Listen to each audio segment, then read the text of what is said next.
What is going on, everybody? I am live here today to talk to you about my naval experience. Yeah, I still need to finish setting up one little thing here, and then we'll get right into it. I got some cute little coffee here. It's gonna be a party, okay? But it's also gonna be a serious party.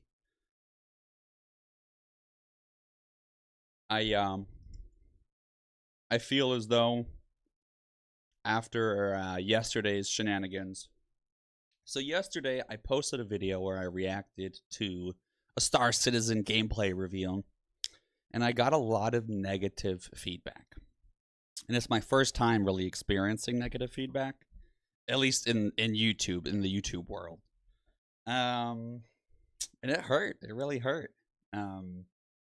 You know, some people said, God, I don't know. I don't even want to get into that. But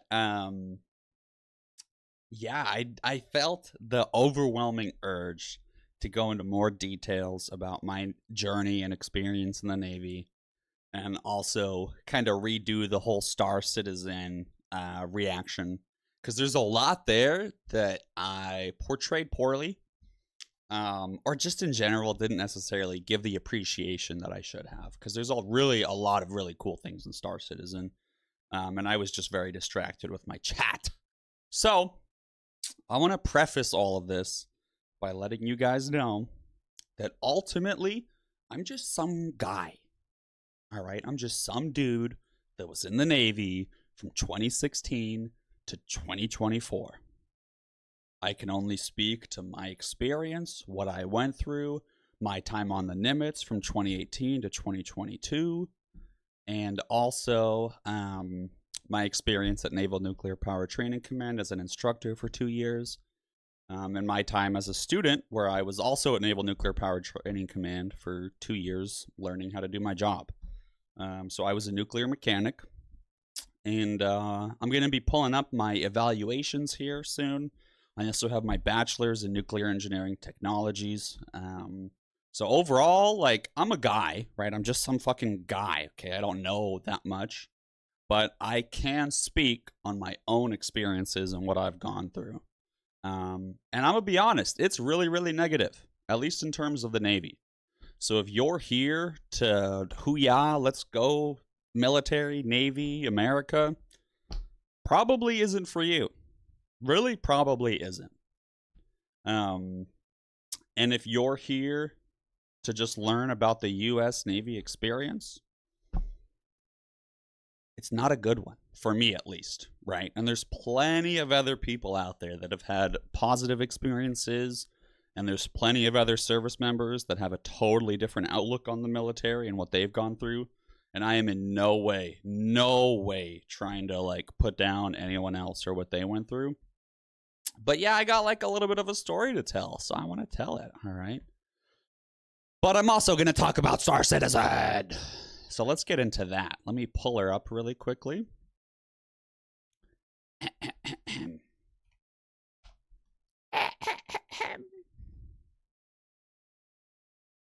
All right. Skirt.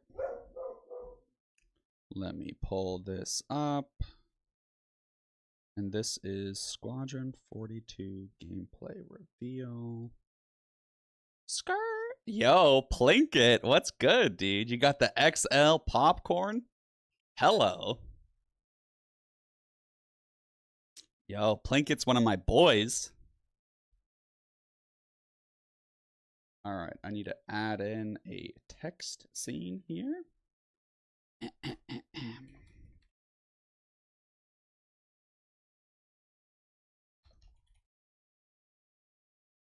Oh, and also, please, if you're going to say some mean things, like, can you at least be a little constructive about it?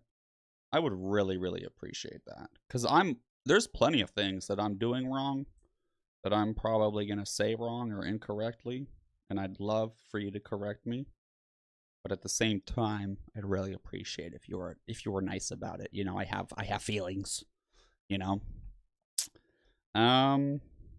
Okay, cool. I think we are ready to get started. And yes, my camera is bigger today. Milsim, I can see all the chats, so everybody give me 2 seconds here to read through Milsim's chat messages.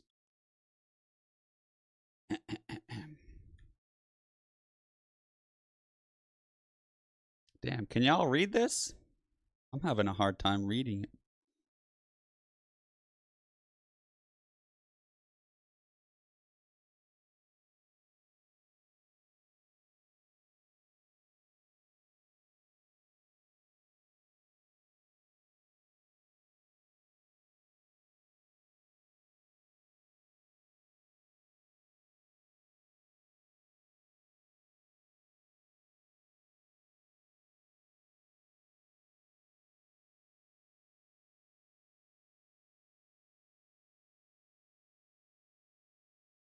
Wow, Milsim, thank you.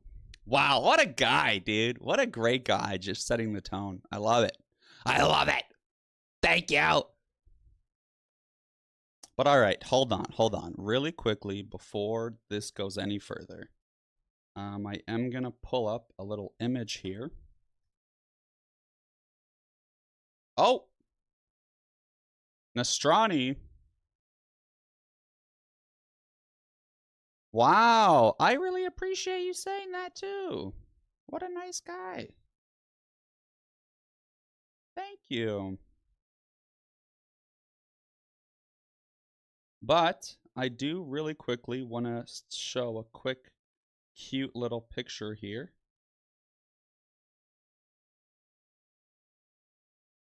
There it is. Check this bad boy out. Whoo! So this is a cute little collage I made. So in the top left corner, you can see good old Mother Nimitz in all her glory in the port of Washington. You can see me copying a duck right here in the top right corner there. That's me in my locker. And then just some beautiful sunset photos I took while on deployment. So that's just some cute little stuff there. And then let's go ahead and change that. All right, now this next one is embarrassing. Okay, it is embarrassing. But that's okay. You know, we've all matured and grown as individuals and people. And I just, this was I was still a young boy trying to like be cool. You know, I thought the military was so cool, all right? Oh no! Check this bad boy out. Hold on. Where'd it go?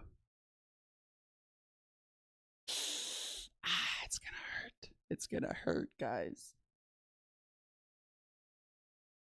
Oh no! Look at that. Oh, sheesh. Look at that. I even had my dog tags out and everything. Oh, God. So cringe, guys. So cringe. But yeah, see, I had the haircut at one point. All right. You can see now I'm a degenerate. I got out of the military like 6 months ago. Excuse me for trying to grow my hair out. Calling me fucking Ron Weasley. God, that comment hurt. All right, now we're going to go ahead and change this up. We're going to mix this up a little bit.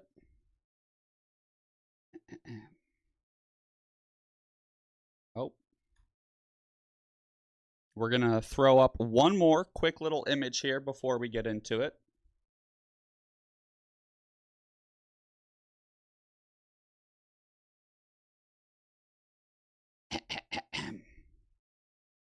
Here. Oh, God. Ow, I got hair in my eyes.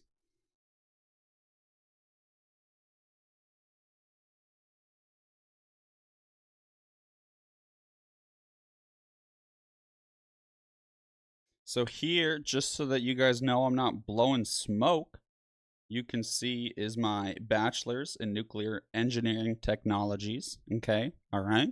That's legit. That's real. I just got it this year earlier. Okay. And lastly, the very last thing I'll show you before we get into it. I forgot to take a picture of my Navy Achievement Medal. So instead, you're going to get an eval. So here you can see I'm going to leave this up on screen for a second. Feel free to pause the video and read it. But then I'm going to pull up a different one. So if you want, you can read this other one here that I'm going to show you in a second. And I might go over those in more detail later, depending upon what you guys want me to do. But, yeah, I think it's important to have, like, full transparency with kind of what happened and what's going on. So here's the second eval. And this is just, like, evaluations. So this is paperwork where every year you get a little review on what you've done and your experience and blah, blah, blah. So here's another one. And then I'll show you one more really quickly, and then we'll get into it.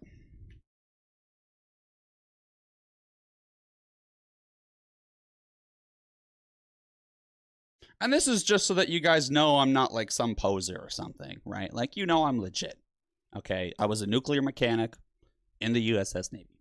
Or USS? US Navy. All right. Okay. Let's go ahead and get started, ladies and gentlemen.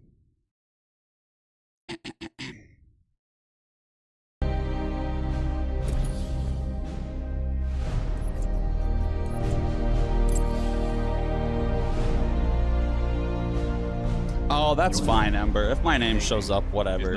I just didn't want you to see my whole name. Or traveling to the farthest reaches of the universe. Forging connections that will last your entire life. Fighting to protect your home and loved ones. I do appreciate you saying that, because online internet safety is a thing. But over the course of all my streams, I've accidentally shown my name so many millions of times. So, like, you know, everyone knows PewDiePie's real name. I'm sure my name's going to be discovered eventually. But I'd rather make it a little bit more difficult. But if you wanted to, you could very easily find my name anywhere. But let's get to it. I want to watch Henry Cavill. Even learning what you're truly capable of. Those are just the perks. I'm Commander Ryan Enright. I fly Navy. Oh. I love that they took like faces and pictures of people that we know and like used them to generate this. I don't know what all goes into that, but I think it's really, really neat.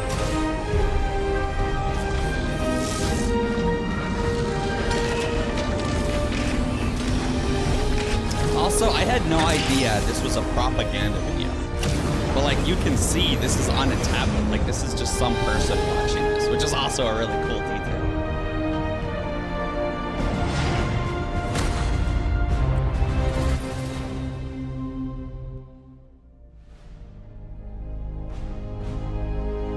So I actually listened to 3D scanning. Yeah, cool. Yeah, there was this one guy that showed up later on, some bald dude. I'm like, I know you too, what the heck?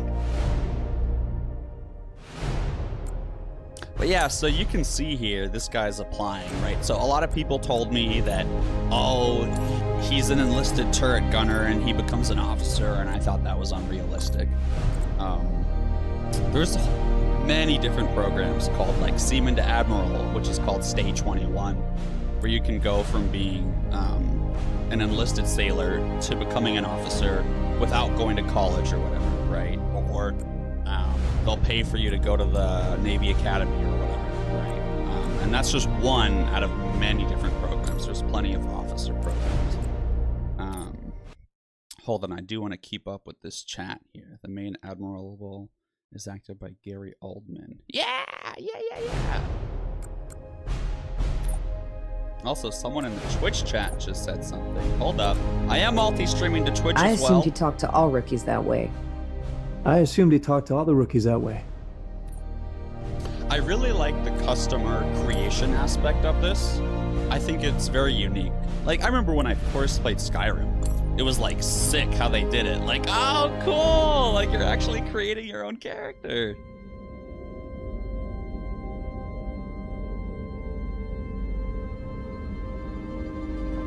Also, I am very new to streaming in the interwebs and all of that stuff. I only started like 6 months ago, so I apologize for any errors. I'm getting a faint contact on bearing 287. You picking that up?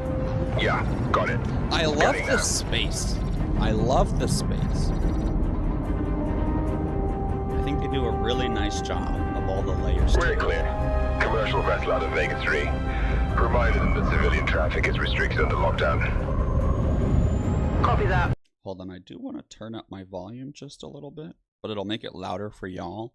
So then I got to turn you guys down just a little bit. So, hold up. Oh my god, yo, Rivicard just put on some crazy shit.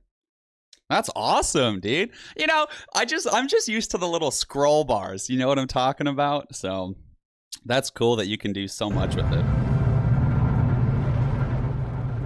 Archangel, this is Crew Gary. Come back, Gary. Redirect to sector 7 Bravo Echo for immediate tasking. Copy that. On our way.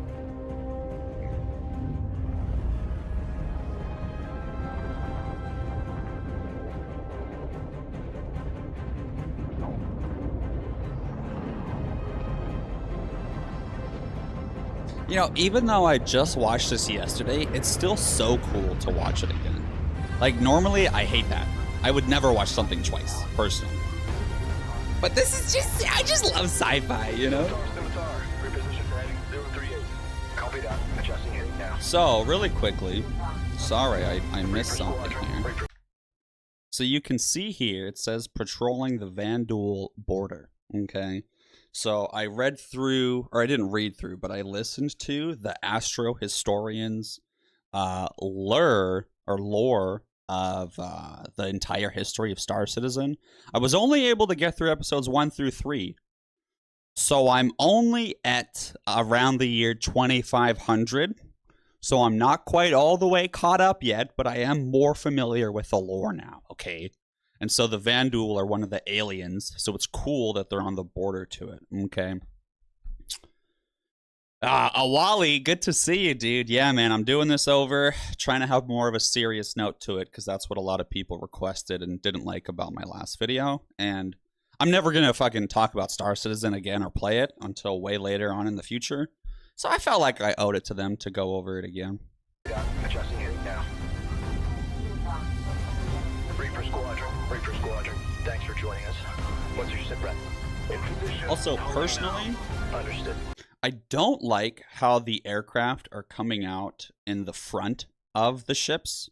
Because while that is like a launch pad or whatever, realistically, you want to have, in my opinion, it makes a lot more sense to have, what's it called?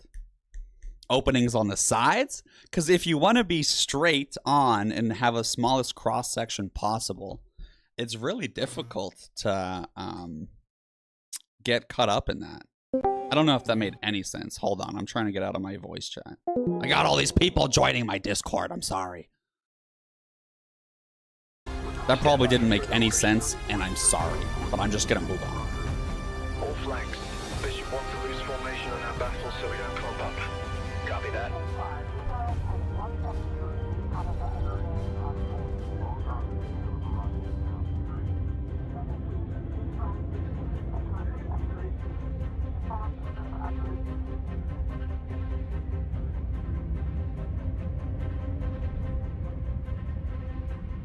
Okay, so other cool fact.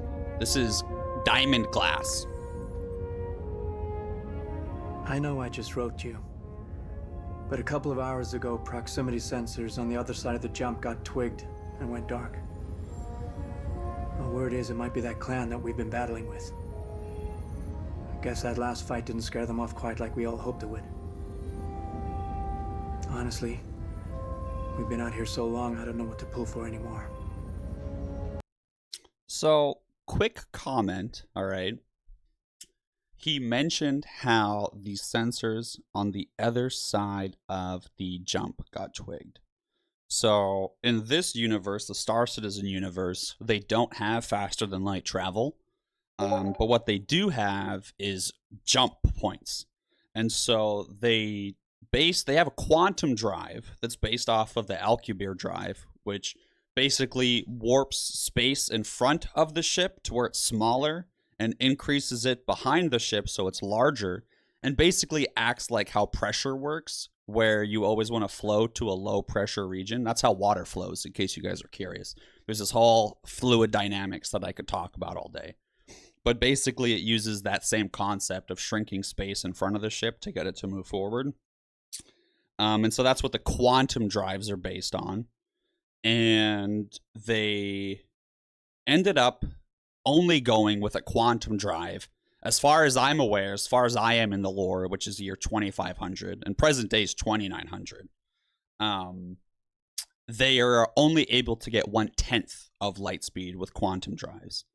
But through some weird glitch in the system or whatever, some modification of the quantum drive, they can find certain points in space. And that's like random, right? It's just like some random little, I don't know, rift in space-time, I guess we could call it. And that's a jump point where you can activate a feature of a new modification to a quantum drive called the Nick, based off of the guy that created the whole concept, Nick something. And so they travel to different star systems by going through these jump points. And so it does actually make sense for there to be like a large fleet just lined up here waiting, because of the jump point. They're probably right in between the jump point and where they're trying to defend. So that's neat, because like you can have just like some big ass fleet just magically pop out of the air, because it would be coming through a jump point, right? So that, I thought that was really cool when I read about it in the lore or heard about it. And everything that I'm talking about is from the Astro Historian on his YouTube. I'll have to edit the description later to add in his stuff, but I thought that was a cool little thing to talk about. I just wanted to let you know. I'll write as soon as I can. Stay safe. One other thing, though, there's this thing called OPSEC, right? Operational security. And whenever we would email our wives or husbands or be on the phone, we were always reminded, you know, loose lips, sink ships, blah, blah, blah. And so you'd always want to be careful with what you said. And you were always paranoid that some IT person was reading all your emails. So me and my wife would constantly joke about it. And like when we were getting personal about anything, I'd always add in a little text message in there of like, hey, you IT2, I see you reading this, asshole. Stop reading my personal information. And obviously, I don't know if they ever actually read it, but that was always just something silly me and my wife would do.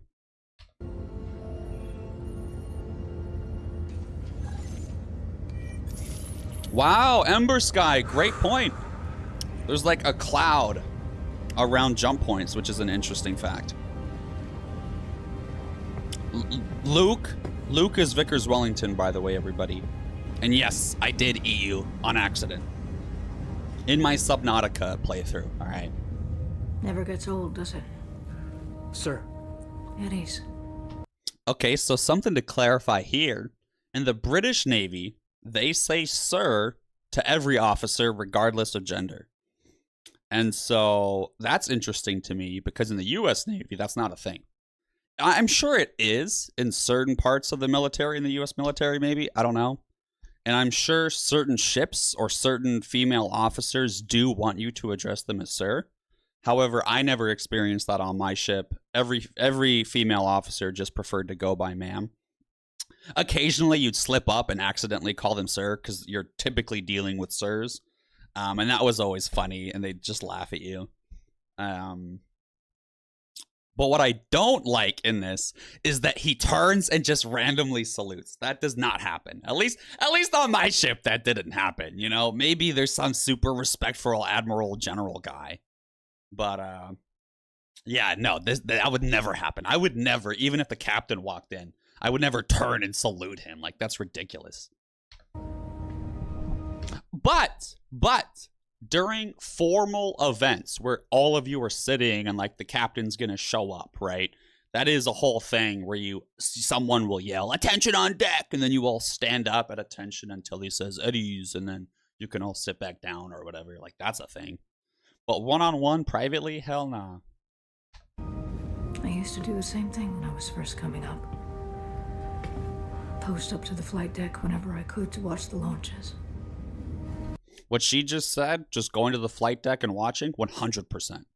I was going to try to pull up a bunch of videos that I have of planes taking off and landing, but I lost them. I don't know where they are. I'm still trying to look through my messages to grab them, but oh well.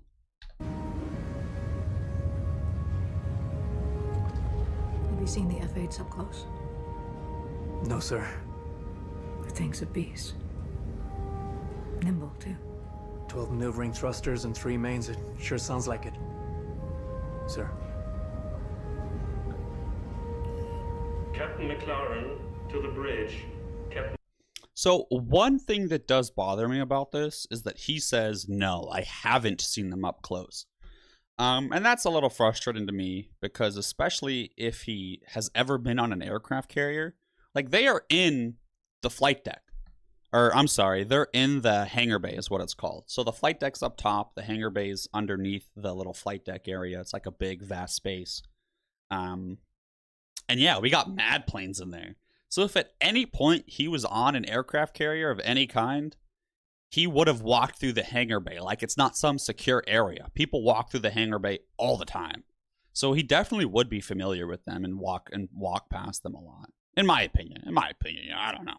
McLaren to the bridge.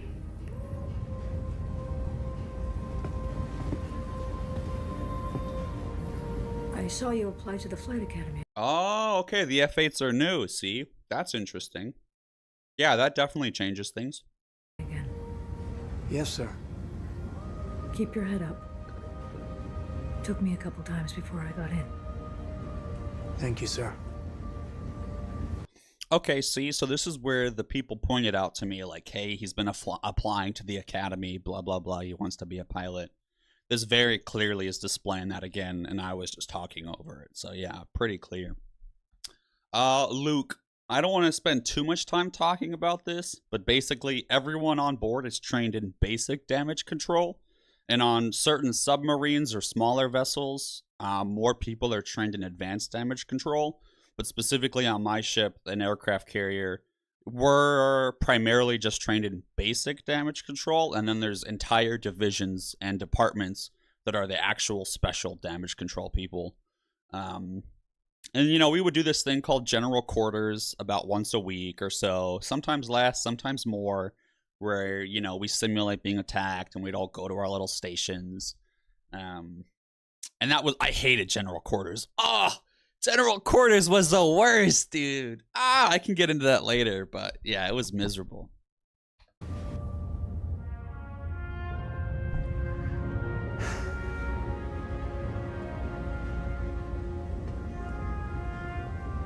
Also, apparently some 81-year-old lady hates the sound of my voice. So that's a little saddening. That's very saddening, actually. I didn't know I sounded so annoying.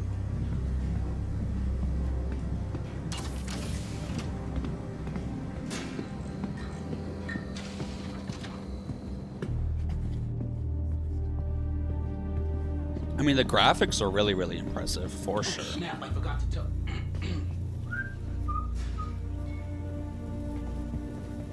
I talked to Watkins in logistics and he said the recon team was wiped out. Really? Then why are we sitting here? Vandal aren't stupid. If they know we know, they would have hit us by now. Hey, they can take as much time as they want. The longer they wait, more of a chance the 42s will get back. Well, they can hit whenever.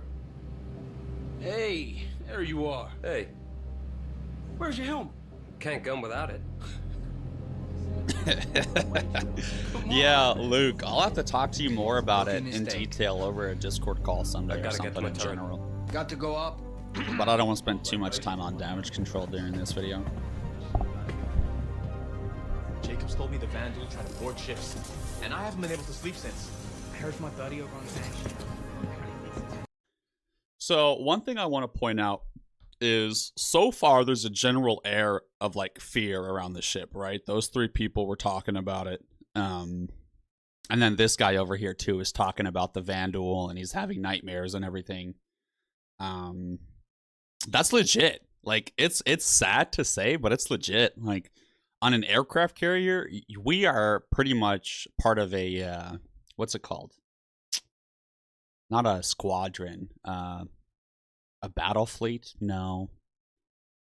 A command fleet? I don't remember what it's called, but a battle fleet or some shit like that. Basically, the aircraft carrier is surrounded by a bunch of other things, and we're safe in the middle. And so you're like the most likely to survive if you're on carrier strike group. Thank you. You're like the most likely to survive if you're on an aircraft carrier. So that's kind of why I went on a carrier instead of a sub. I also have two brothers that were in the Navy, and they were on subs and they didn't like it. So that's also why I went carrier. But no, I mean, the whole fear thing and being stressed is real. Like, I would wake up on the ship screaming some nights. And just in general, I was like really, really stressed. I remember at one point I had a little yoga mat by my rack, and I would like try to do yoga to de-stress. It was like really hard, not gonna lie. But it wasn't necessarily due to fear of us getting like blown up or attacked or anything. Because like, we were super safe, 100%. We were super safe.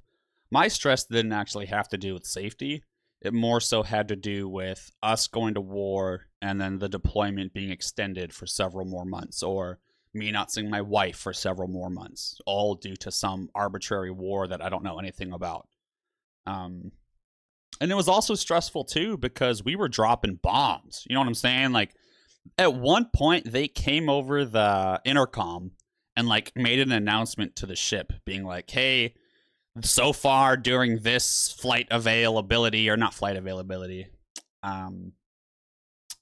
what's the word for it? Not this deployment, this like forward advancement, we've dropped 20,000 tons of ammunition or blah, blah, blah. I don't remember exactly what it was, but I just remember sitting in the galley talking to one of my friends being like, what the fuck? Did they just announce how much ordnance we've dropped on these people? It was like, I don't know. Like, I really disagree with like what the U.S. military has done. Honestly, like it's tough. We're just out here murdering people, you know. I heard we aren't getting any reinforcements. They going all right? Gotta send them through, right? We've been getting tuned up for weeks. It's this Polo Initiative horse shit. High Command's been free. So you can see in this galley, they got their cute little chow and their little plates and their little trays.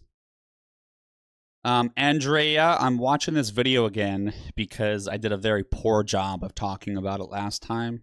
And I want to actually focus more so on the content of the game and the story. And I also want to use it as a chance to talk more about my Navy experience and not just like talk a bunch of shit. You know what I'm saying? Nah, Milsim. So they do give like some general primer, and like occasionally some admiral will come on the intercom or some captain, and they'll talk about all the good work we're doing and blah blah blah. And we'll know like the general idea of where we're going, but keep in mind the whole operational security thing where a lot of us are just left in the dark, and you know we have to go to certain offices and just be like, yo, can you give me the good? Like, I'm trying to make plans for when we get home. When are we going to be home? Do you know where we are? What ports are we going to pull into? And like, you know, people aren't supposed to say, or they can't say, but there's always a little birdie or two around, you know, like it depends. But yeah, no, I mean, so far the galley seems legit. I think it's a little small, but also I don't really know the whole size of this ship. One thing I will say is that them being in their uniforms in the galley is very real. There was like a whole thing, like no civilian clothes unless you're in berthing, and berthings were like you all sleep, right? So I always hated, you know how many meals I missed because I didn't want to have to put on my uniform? Hundreds of meals, because you would get off watch, you're super sweaty, you're exhausted, you're tired. You would go shower, get clean, and then it's like, fuck, dude, do I really want to put on my boots and uniform again? And the answer is going to be no, like half the time. And yeah, Wally, I mean, I'm out now, you know what I'm saying? So, I'm sure if some of my friends were to watch this, I'd get a little backlash, but I've always been very upfront and honest with like pretty much everyone in my life that I did not enjoy my time in service. I do not think it's something to necessarily be proud of. I think the work that I did and the impact that I had on my coworkers and friends, I'm very proud of. But the physical job itself, like, I was just a nuclear mechanic that operated a power plant that enabled us to go drop bombs on people. Like, that's all I did. And, you know, like, we hype it up as some greater calling, some greater mission, defending freedom. But outside of all of that, like, I was just a mechanic that enabled a power plant to run so that people could get bombs dropped on them, you know? Like, that's what it comes down to. So everybody's taking hits. Winslow and the Banshee told me they got denied on extra ammo for their main gun. Almost like the suits on F1 attack. Maybe we should oblige you, you know? How the government offers the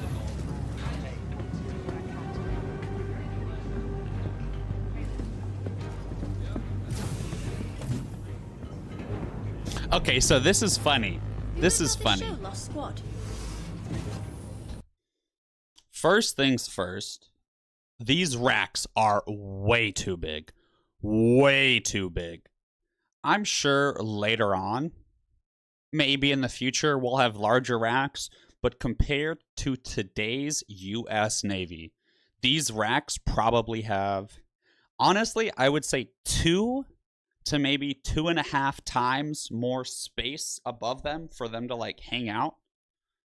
You couldn't even sit up in your rack, you know? Like, there would be times where I would wake up screaming and bang my head against the roof of my rack, because I'd be like, oh, ah, you know? Or I would be sitting in my rack, and then, like, someone would yell at me or scare me, and then I'd sit up and be like, ah, fuck!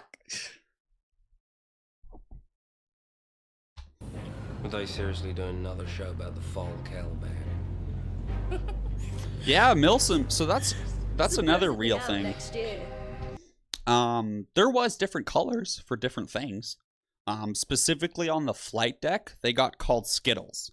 I don't remember which one was which, but people in green jerseys had a certain role. Purple had a certain role. Yellow had a certain role. I want to say purple was like the catapult people. I want to say green was maybe ordnance, I think. And then yellow was like the flight people, the wavy hands people, you know what I'm saying? The shooters is what they were called. Yeah. So quick disclaimer, okay? I am an enlisted surface warfare specialist, or ESWAS. And I'm also an enlisted air warfare specialist. I qualified both of those things. Now, I can go into more details about those two qualifications if anyone would like me to. But those were a side thing that I did, and I in no way have any good amount of actual in-detail knowledge on these things.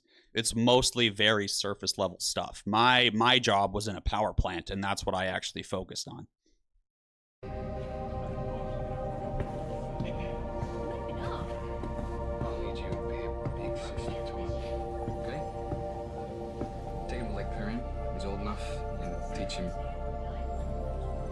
Teach him what I taught you. And do me a favor. Hug your mom. You can't.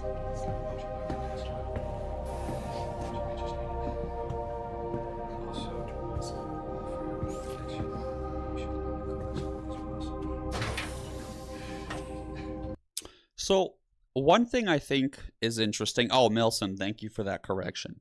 Is that these people are able to communicate with their family or record these messages. I don't know if they're actually sending them or they're just being like uploaded to a cloud to then later be sent. But whenever we were doing some actual shit, we would be called, what was it called?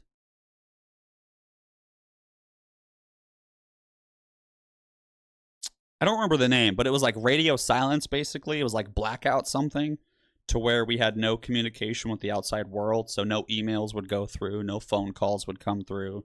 And when I say phone calls, I mean we could not call people. There was these things called sailor phones or ship phones, where it was like an AT&T provided service. You'd wait in line for a while, and there was like 5 of them, and it was like a jail phone. Like, you'd walk up, type in the little number, and those wouldn't work whenever we were in that condition. Oh yeah, Gidget, River! Set River City. That's what it was called. Yes. River City. Oh, I hated River City. Because then I couldn't talk to my wife. Oh, it was miserable. And then you never knew how long River City was going to last. And you never knew when it was going to happen either, because you're not really informed. And so you might send an email expecting a response, River City gets sent, and then get fucked. You can't talk to your wife for 2 weeks, you know? And typically River City didn't last that long, but it can happen. And on submarines, it's much worse, because it doesn't even have to do with River City. It has to do with the ship's ability to, like, come to the surface and get their little radio dish out or whatever. I don't know how it works. But my brother, who was on a submarine at the time, would email his girlfriend, and he would be responding to her emails, but none of his emails would get sent. And so her emails would get progressively angrier and angrier. Like, why aren't you talking to me? Wow, you must hate me. You're not emailing me back. And then he would just get like 5 or 6 emails in a row of her just shitting on him for not emailing her back. Meanwhile, the whole time he's replying. Every email he's responded to. It's just that none of them get sent out. And then, 11 of his emails get sent out all at the same time. So it's tricky. The whole communication part is really tricky when you're deployed.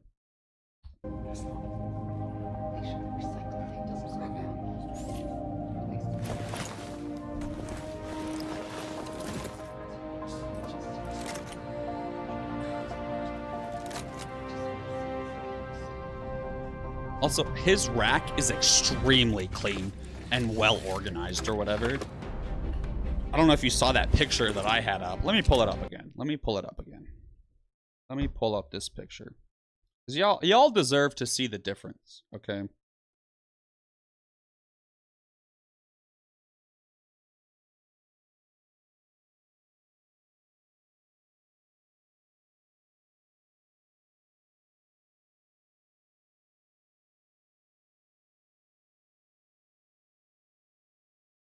Oh, wow, that is big. So here you can see that thing is packed, And by the way, I was copying that duck, okay? Don't judge the duck face. So you can see me in my little coverall uniform there. But yeah, it's stuffed to the brim with shit. Blankets, clothes, snacks, everything. Because you're out here hustling, you got to fit your protein powder in there, all your underwear, all your socks, everything. In that photo, let me think. I was on the Nimitz. It was a brown hat, so we had transitioned to Type 3s by then. So it had to have been at least 2019. So I believe I was 21, maybe 22. Super cute. Oh, Avery. Whew. Avery's the museum guy, dude. What's good? Dude, I know. Believe me. So keep in mind, right? I joined the Navy when I was 17. I graduated high school when I was 16. And you can't join the U.S. military until you're 18. But how you get around that is that you have to be 18 by the time you graduate boot camp. So I was able to join when I was 17. And then I turned 18 in boot camp. And so that's how I was able to join so early.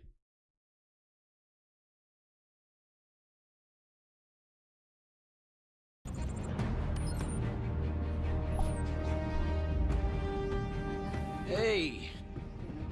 What up, dude? All set? Hey, you get any sleep last night? Yeah, me neither. So that's a real thing. Prior to major evolutions, you do go check on your boy. You go to the rack real quick if you're on the same watch team or if you work together. You go grab them, make sure they're awake. Make sure that they're not like, they haven't forgotten about it. Because all the time you show up to do your job and then the person in charge of you or whoever leads the evolution that you're doing is like, hey, where's Fuckface? Where's your pal? Or where's this person that's supposed to be here? And you're like, I don't know. And then you get blamed for them not being there because you should have checked on them.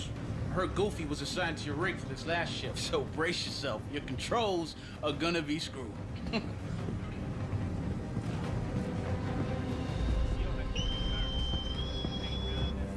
This is Captain McLaren. Yo, that whistle brought back some memories. That whole whistle was a thing. Oh, God. Whenever that whistle would come on, oh, God, yuck, yuck. Sitcon upgraded to orange. All reserve personnel get to your stations. Looks like this could be it.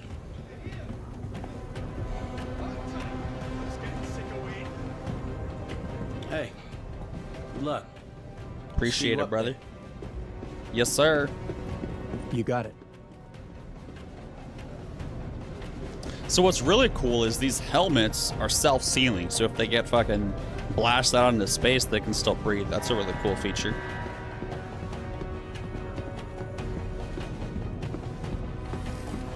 God damn it, Goofy, get the hell out of there. So glad you could join us. I want you calibrated and ready to fire in 5, here?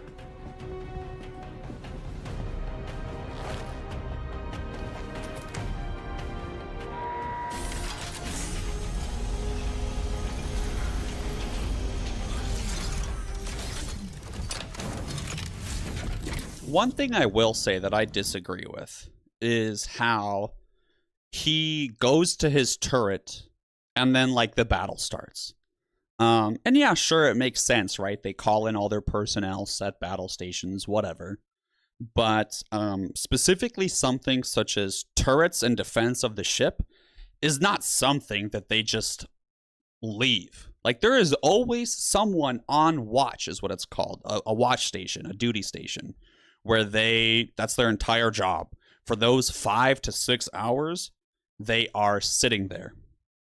And their whole job is literally to just sit there, do any training evolutions or any maintenance things or any practice procedures or drills.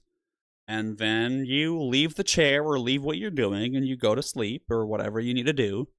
And the whole time that you're gone, someone else is sitting in that chair ready to go if something happens. So these turrets would never be left unmanned. Or, I mean, maybe they have, some AI control system in the future or some computer. And Ember, now that you say that, you are so right. Goofy was just sitting in there. That's probably what Goofy was doing. For some reason in my head, he was like just messing with the controls to mess with the controls for like maintenance or something. But now that you point that out, he probably was just on watch.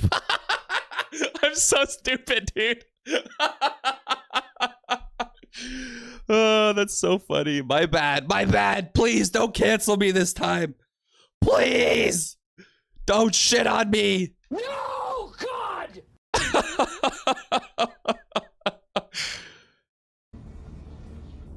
No, you're so right, Ember. You're so right. Oh, but Luke, Vickers Wellington is Luke. Okay, yes, we did have a Sea-Wiz, which is your close-in weapon system. And it would fire, 6,000 rounds per minute, and it's just like this thing that goes zzz, zzz. Here, let me show you. It looks like a pill. It's just this cute little guy. Sea-Wiz. Maybe I'm spelling it wrong. Hold on. Navy Sea-Wiz. This bad boy. Yeah. So this thing was super scary. It's nuts. I don't want to talk too much about it, but yeah, on an aircraft carrier, you got some of these. Okay. I don't want to get into too many specifics, but yeah, you got some of these. And then there's also the RAM missile launcher. This bad boy. This thing is epic. And then there was one other one.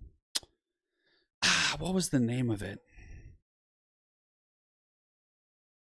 The RAM missile launcher, the Sea-Wiz, and I don't remember.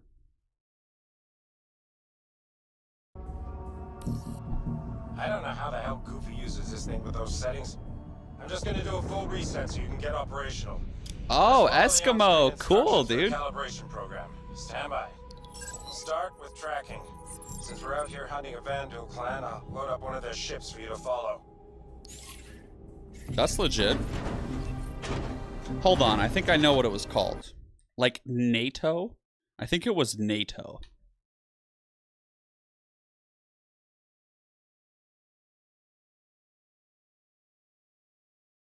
Yeah, this guy, dude.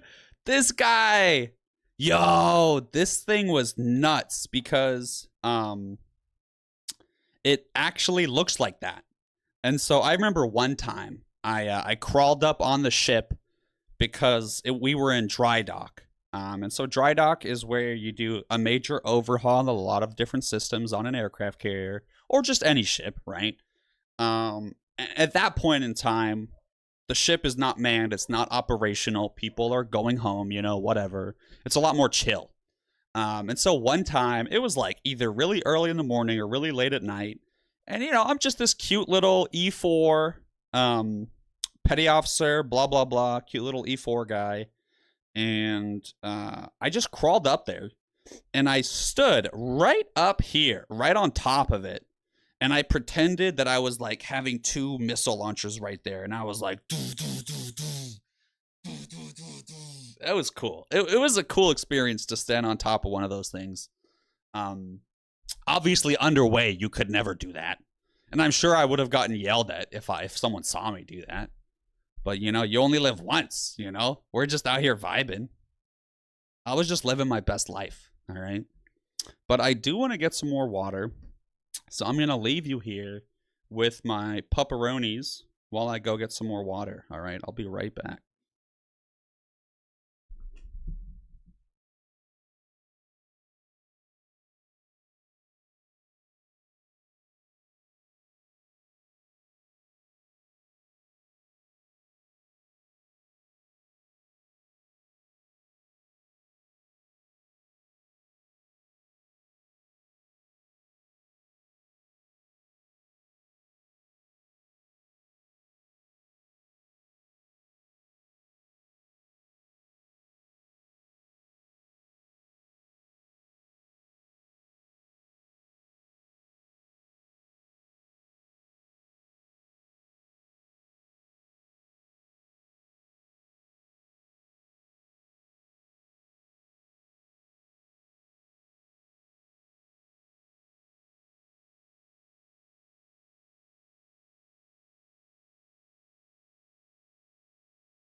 Hi.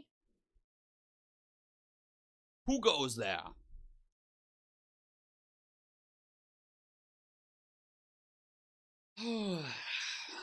All right. Yo, one thing I do want to do really quickly. Dasher, what is up? I think the stream is going better. Unfortunately, we're 50 minutes into it, and I'm only 13 minutes into the actual video. So we might be here a while.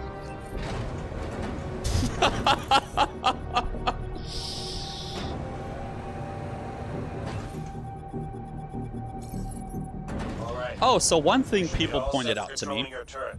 Next up, they'll test your firing mechanics. Yeah, so Milson, to be clear, I am in no way a nuclear engineer. Specifically in the Navy, I was a nuclear mechanic. MMN1 was my rate, machinist mate nuclear first class. Very different from a nuclear engineer. You know, nuclear engineers actually know what they're talking about, right? Like, I was just some guy. But yeah, no, I mean, I could go get any job at a power plant if I wanted to and make 6 figures within a year. But fuck that, dude. Nuclear power? I'm never, ever touching nuclear power again in my life. Oh, the stress involved? Nope, not for me. But what's cool about this is the whole trailing reticle, or like reticle that leads where you're aiming to get your bullets to hit the ship. I forget what it's called, but it's some fancy aiming system where it takes care of the leading for you, and you can select and toggle between actually having it lead you automatically or having it be actual. I thought that was a really cool feature. Good. All right, Eyes open, mouth shut. Any idea what's happening, sir? Yeah, Covering your cool. sector and staying off comms. At least that's what should be happening. Bitch, you were just talking. My money's still on the drill. What'd I just say? Sorry, sir. Ah, the whole thing about it being a drill, 100%. 100%. Shut up. Yo, this sassiness right now, 100%. Shut up.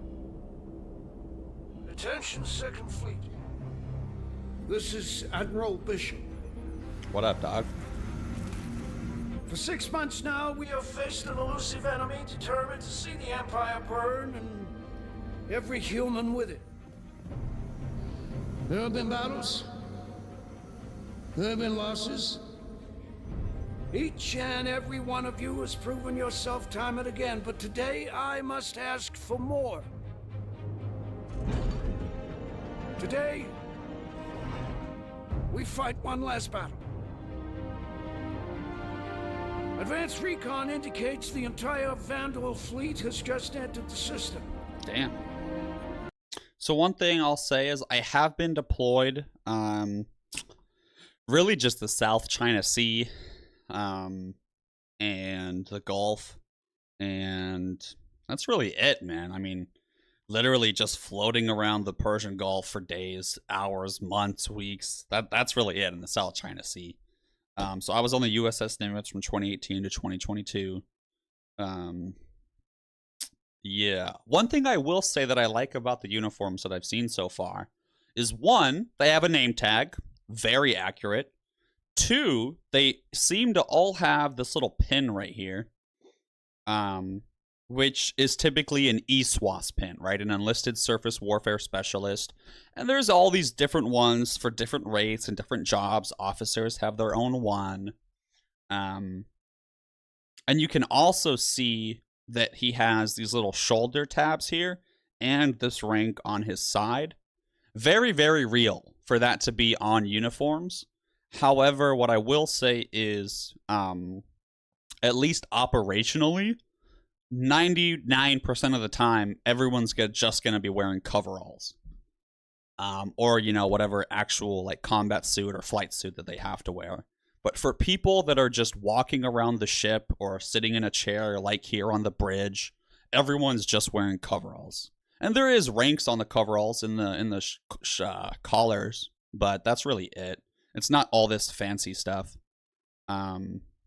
This fancy stuff is more so reserved for dress uniforms. Yeah. This means a kingship is headed our way. Oh, Blue Falcon. Nice name, dude. Don't be a Blue Falcon to me, though. Now, some of you will not survive today. Yo, so for those of you that don't know, being a Blue Falcon means that you're a buddy fucker is what it's called. It's like someone that reports on their friends when their friends are doing bad things. It's like if all of you are underage drinking and someone reports it to the chain of command, they're a Blue Falcon. Or like if all of you are doing bad maintenance practices and someone reports it, they're a Blue Falcon. And it's just this whole toxic culture of like people just trying to do the right thing are all of a sudden Blue Falcons and everyone shits on them and hates them, right? So it's really hard to like stand up for the right thing in a lot of these situations, because, you know, if 30 out of your 31 coworkers are all doing the wrong thing, yeah, gun decking is a term for it. You're really gonna be the one guy? You're gonna be the one guy that says something? Yeah, right. And then sometimes your chain of command is in on it, and they're just like, fuck that. And keep in mind, right, that is very, very rare. That is not something that happens all the time. I would say primarily, don't quote me on this is just some generic percentage or statement, but the vast, vast majority of maintenance is done, I would say, up to standard or whatever, right? And most policies, most divisions, most people are in fact operating correctly, but there are definitely a lot of bad apples, okay? But there will be no time for sorrow. we will have to grieve for them later. Because 2 billion souls in this system hang in the balance. There should be no illusions about what we were up against. In the history of the UEE, a kingship has entered human space a handful of times. Battle of Orion, Siege of Tiber, the fall of Caliban. But we are the Second Fleet. History will remember us differently. We will not have to worry about it being kind, because today we will define ourselves through our actions. We will not lose the system. We will not fall back. We will win, because we have to. We fight today. So in 40 years from now, when you're surrounded by everything and everyone you hold dear, and they ask, what did you do in the Battle of Vega? You can look them in the eye and say, I held the line. Yeah, Blue Falcon, that's ridiculous. Fuck that. I am proud to stand with you today. Good luck. So one thing you can see here is kind of the Skittles I was talking about earlier, right? You got the yellow here for the shooter, the red here for some other thing. Yeah. Also, you know, the rank on the arms, I think it's a little excessive, personally. But, I mean, if that's how they're going to show their rank in this universe, it makes sense. We just had it on our little hats is where it would be. Yeah, red was AO, the ordnance people, for sure. Something like that. I don't really remember. Good luck. Bishop out. Oh, disabled park hopper. Thanks, dude. Appreciate the hype. Nice speech. Any word from the recon team? Not yet. Let's get into position. No, Ravakara, I can't imagine seeing this like live or whatever. That's sick. Yeah.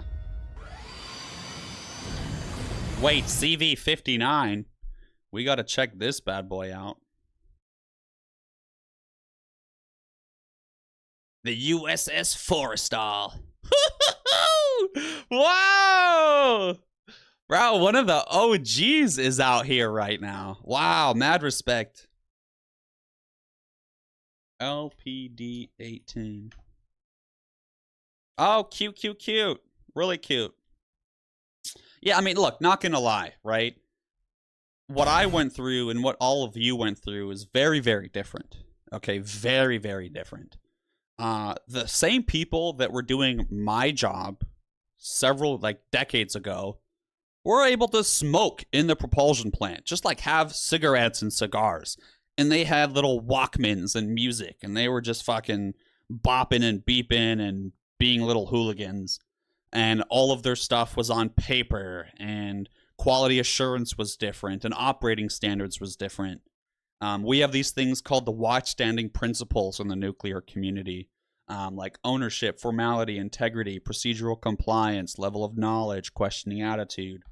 And those things didn't even exist back then. And it was more so just like this general fucking statement of don't be an idiot, right? Oh yeah, the smoking lamp is lit. So yeah, that's a thing, right? You could just smoke whenever you wanted. But now on an aircraft carrier, I'm sure on other ships too, there's this thing called the smoking lamp. And when it's lit, you're allowed to go to a certain area of the ship that's designated for smoking and go smoke there. And typically it's like 2 spots, one up by the ocean. Yeah, that shit. If you smoke in the Navy right now, I hate you. I hate you, because you're one of those people that takes a smoke break every 5 minutes. I want a break too.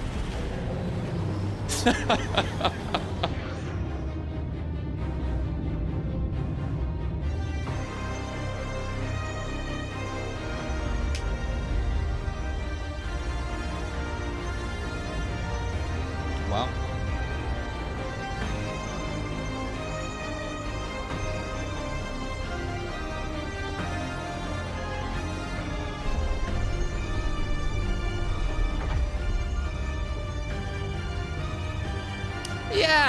Yeah, but I'm not trying to get lung cancer, disabled park hopper. I'm not trying to get, like, secondhand smoke, okay? God. What I would do for the amount of breaks that smokers got. Oh, what I would do to have that time in my life back then, dude.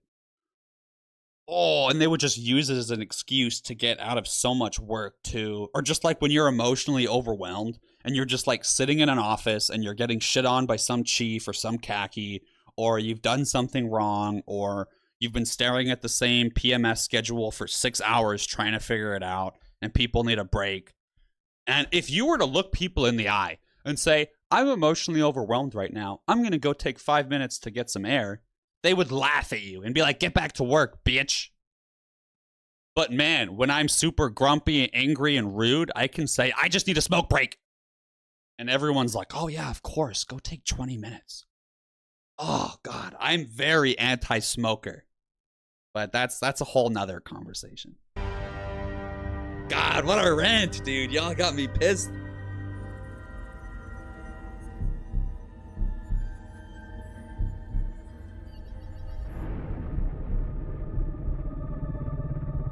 Good for you, man. Good for you.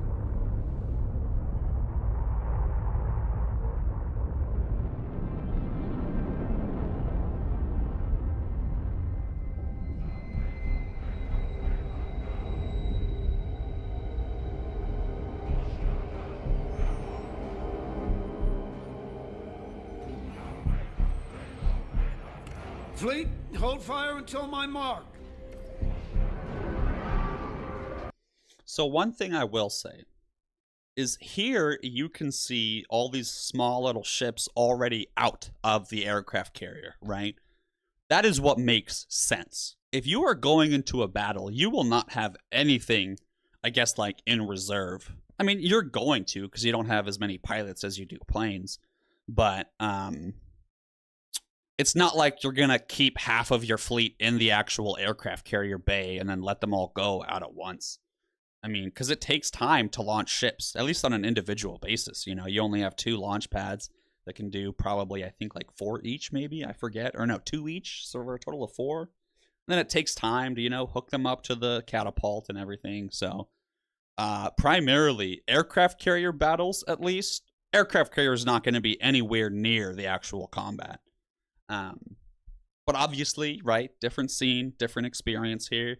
This is definitely a space opera, right? I'm not trying to shit on it. Hey, thanks, dude. Yo, seriously, if anyone in here is a vet, thank you for your service, legit. And I don't mean that in a sarcastic way. I mean that in a genuine way. Like, especially if you're a submariner or in the army or like actually seen combat. Jesus Christ, dude.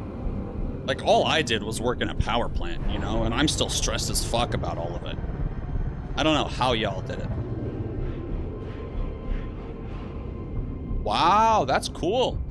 Yeah, a whole hour to deploy everything, right?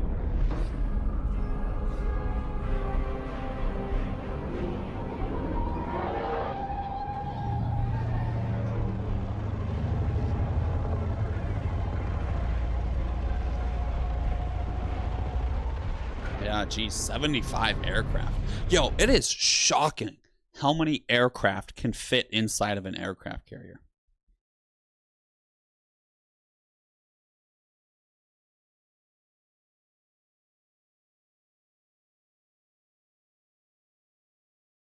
Yeah, look at that. Look at that. That's crazy, bro. I remember sitting there and like looking at the top of the flight deck and being like, oh, wow, there's a lot of planes up there. And then you go inside to the hangar bay and you're like, holy fuck, there's even more planes in here.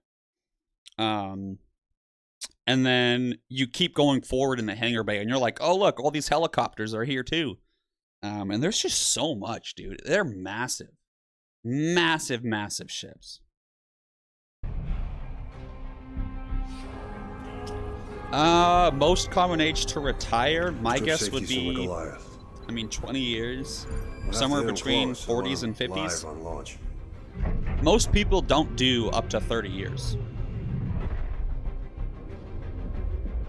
Most people do the 20 and get out. You can stay in for longer past 20 to get like better benefits and increase your pension. What are they waiting for? So, Dasher, I want to clarify something. There's a huge difference between retiring and simply getting out of the military, right? So if you retire, that typically means that you were either medically retired or you were retiring after 20 years, right? Where you get like all these special benefits and everything. But just getting out is what's called, I guess, becoming a civilian or whatever. All right, Ember. See you later, dude. Appreciate you tuning in, man. Drive safe.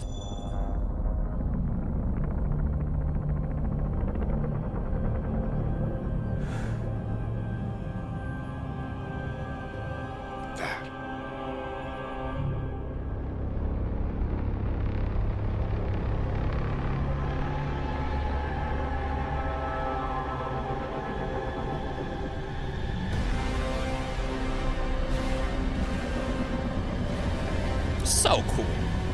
So cool, dude. The cinematography, the music, the environment, the atmosphere, the little clouds and everything, the different sizes of ships, all of it's just sick. Obviously, the design looks cool, too. And of course, the bad guys are red, right? Of course. That's how it works in real life, too, you know?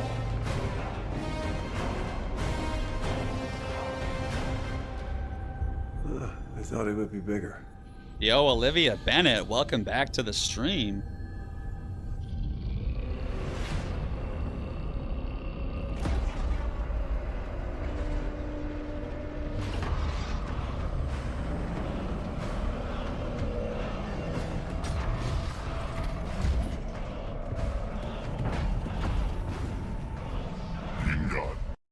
All right, so fun fact. This is all hearsay, okay? I don't actually know. This is just what I've heard from comments and people roasting me.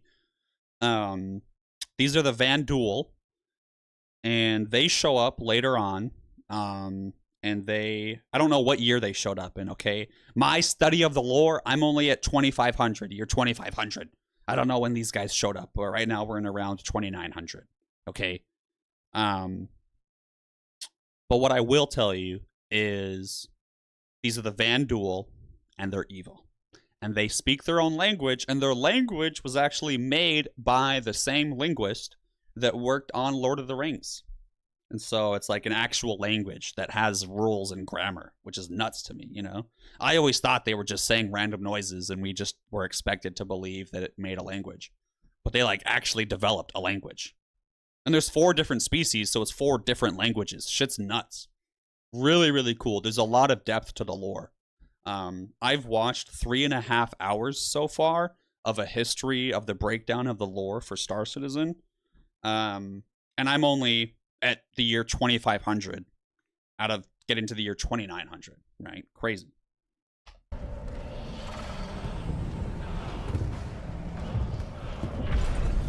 Also, they give me such elite vibes. You know what I'm talking about? The Halo elites.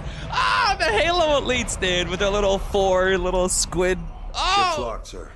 I thought the Fleet's elites ready. were so cool. They were my favorite race when I Stand played by. Halo back in the day. Nah, Fresh Rider, I'm not invested in it at all. I'm never playing this game until, what, years from now.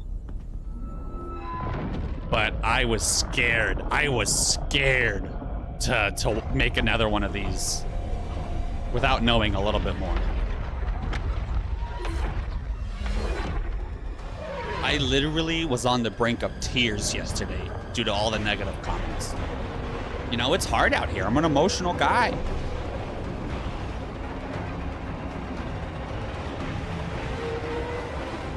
No, Fresh, 100%, dude. I'm there. I know the lore. I might even have to stop this halfway through so I can go finish my knowledge of the lore before I keep talking.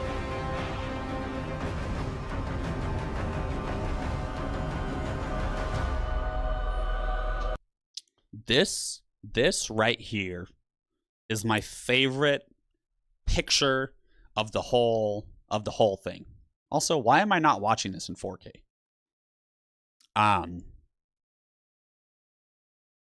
Vickers, what comment? What am I missing? Luke, I was talking about how in the last video I did, a lot of people roasted me in the comments. So, yeah, I got a little emotional yesterday. I did a whole video on it. I did a whole video where I just reviewed the comments, and I was like really sad on it. But I mean, look at this. This is so cool, dude. It really takes me back to Ender's Game. That was also a cool little movie I watched growing up. But what I will say is what I expect to happen in this moment. Also, let me get my camera out of the way so you can see these alien ships better. What I expected to happen to like be fancy, cool space combat is for these ships to rotate to where they're alternating who's at the front and who's at the back to give their shields time to recharge. Same thing with these guys. I was expecting them to be in a much tighter formation so that their shields could hopefully overlap, or they have better point defense against missiles or something. But they just seem very spread out, which did bother me a little bit. And that has nothing to do with my naval experience. That has to do with just like me reading sci-fi and other military tactics from other space books I've read. Yeah. And then another thing that I didn't really like is the distance involved. There would be, you know, hundreds of thousands of kilometers of distance between these ships or whatnot. But obviously it's a space opera, cinematic effect, having them all be close together for funsies. Definitely real. But yeah, 6 kilometers, 4 miles, that's not far enough. You know what I'm saying? Yeah. I don't want to critique it too much, right? I'm just saying my opinion, okay? This is definitely a fun video game, space opera, dramatic effect. I know it's science fiction. I know it's a video game. I'm just saying my opinion. I don't even think I'm right. It's just my opinion. Please don't cancel me. Fire!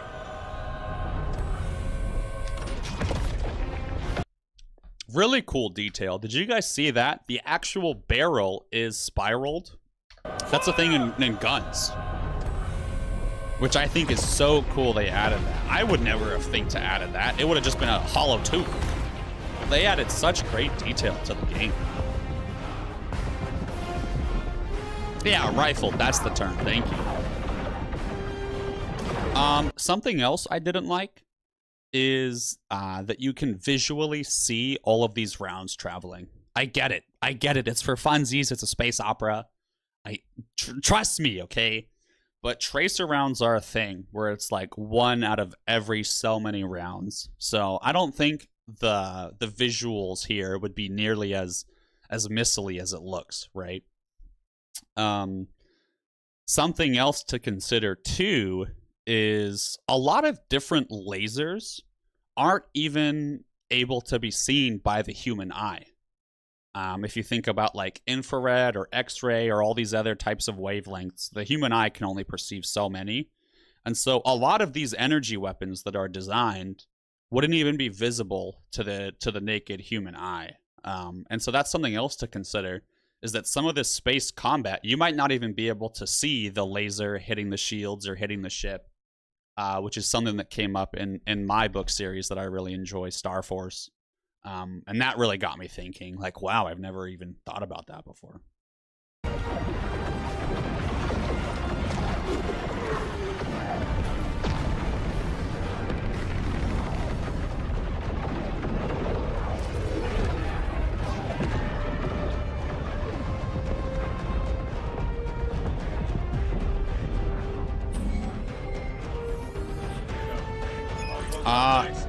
Luke, I have never heard of those types of shells. Got one! I got one! So I think it's really cool how much information is on the HUD. You can see as he's shooting, it's telling you how much ammo he has in each gun. Oh, that reload, dude. I love that reload. You can see on the right side, it's showing you the ship, the yaw of it, and everything like that. That's really cool. Tells you the distances involved, right around 300 meters.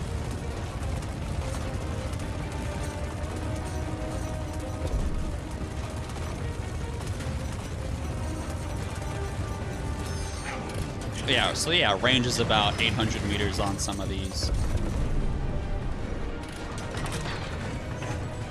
One thing I don't like is how he only ever shoots one gun at a time.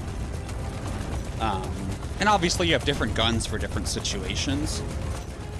But I think in a perfect world, you would have missiles and your little, you know, cannon here going. Oh, I mean, what do I know? I don't actually know anything, though, okay? Yeah, Eskimo, open flames and vacuum. You're so right. Oh, and I mean, the friendly fire involved here, too, right? Like, I don't know if we can see it, but let's see if he ever misses and would shoot a ship. Shoot his own ships, I'm curious. Tracking enemy sides. Light him up. On! Woo!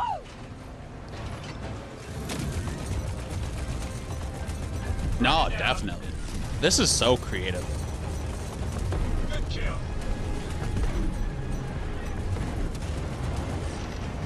Wow, that is so smart, disabled park hopper. That is genius, dude. I never would have thought of that. Good job, Scope's good. Gauntlet, I got bogeys I can't shake. I need a brush off. You got your pilot. All right, gunners. Protect our fighters. Tracking talk.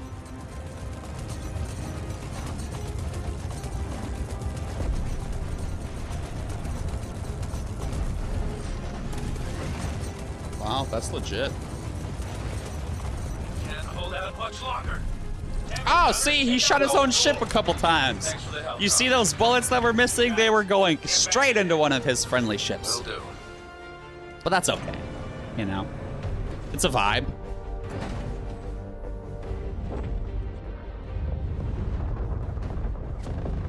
I love the transition between, you know, him and the cinematic effect here. I love that.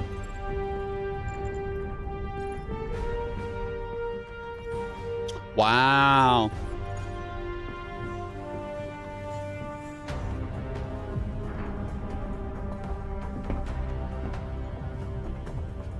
Hold on, Luke wants me to check something out. Shift your position back and drift 8 degrees off X-axis. That should bring that Moiler into your field of fire. Corvers, redirect to fill the gap and take those gunboats off integrity. So one thing I will say that bothers me a little bit is how he, That should bring that Moiler into your field of fire. Corvers, redirect to fill the gap and take those gunboats off integrity. I would say, how do you, how do I say this?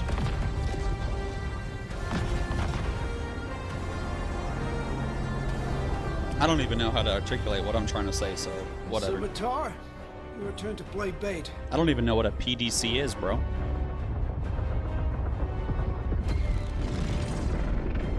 Oh, you can see the shields in action. That's cool.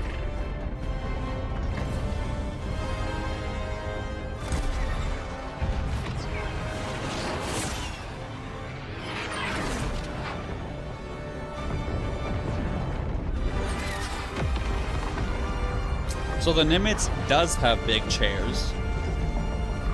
Yes, definitely. Big chairs. Big chairs are very real.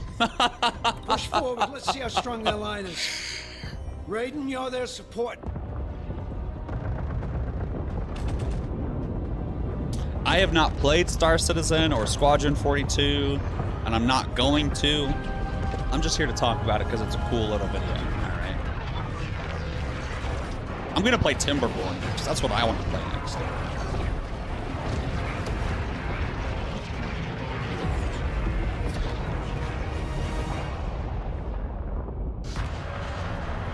Multiple impacts, sir.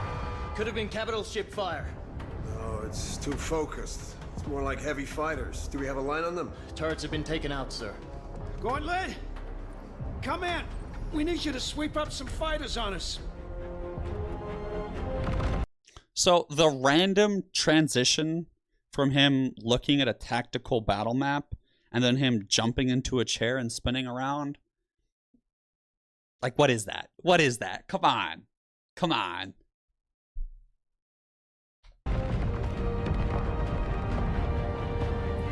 ahead, sir.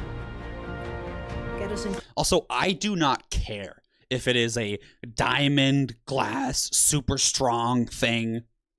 Having the command center with the most important personnel very clearly on display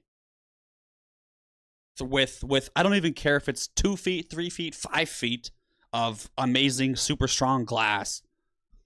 It's silly. It's silly. In the future, they're going to have, in my opinion, a much better system than Windows, bro. Close. Aye, sir. You're up, turret gunners. We're guarding Bishop here. Make me proud. Yeah, but look at the level of detail on their expressions. You know, like they got freckles.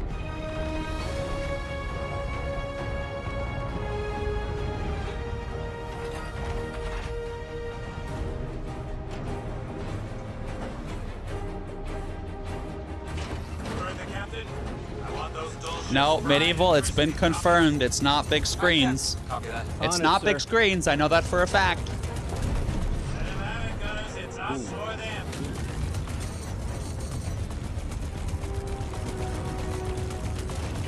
Damn, he just shot his own ship a bunch. Sorry. It's really cool. No, Medieval, in the future, it's confirmed. It's not a screen. The lore experts have told me. Those fighters knocked out Gary's shields. Enemy bombers are incoming. Take them out. Kraken's on. Okay, so this right here, I think I actually really like, is how the AI system or computer system here is able to identify what type of ship it is, and based upon previous encounters or information that they have, the computer system's able to identify, like, target this area, it's a weak spot or whatever. Definitely a thing, right? Like, you are going to strategically target where you are firing on a ship, especially once they get larger, you know?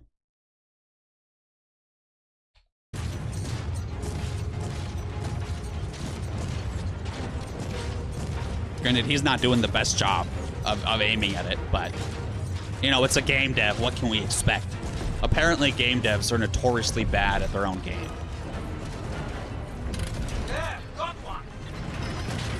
You know, that reload is just great. There we go. Target down.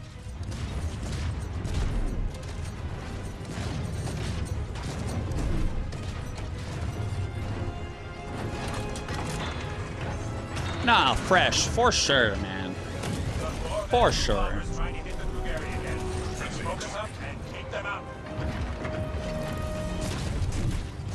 I mean, so I read the Halo books, right? And book Master Chief is so ridiculously overpowered, it's just... Bro.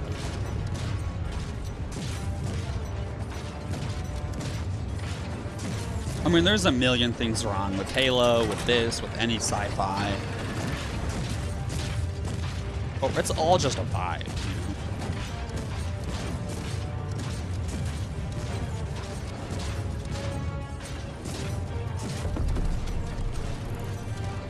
One thing I will say is the sheer amount of stress and terror that all of these crews are experiencing right now is...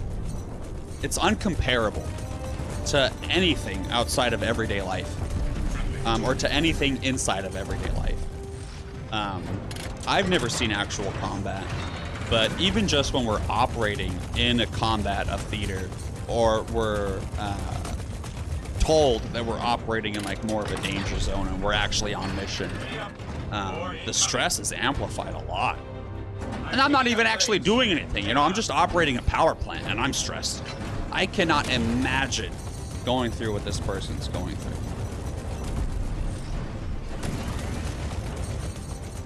No, for sure. One of my favorite things in sci-fi is when they do like pseudo sci-fi, where even if it's with fancy words or elements that don't exist or physics that doesn't make sense, they have some cool way of explaining, you know, the quantum drive or the Alcubierre effect, or however you say it.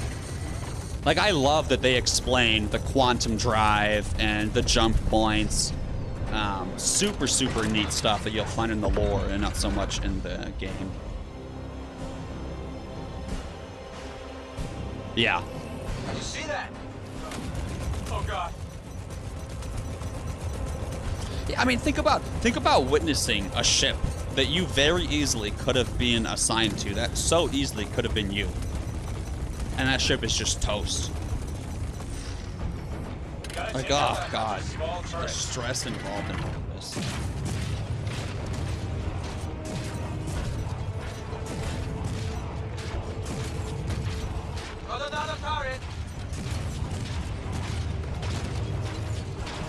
You know, and then you come home when you're expected to stress over, I don't know, like grades for school or something. And you're like, I don't give a fuck if I get a C or an A. It doesn't matter.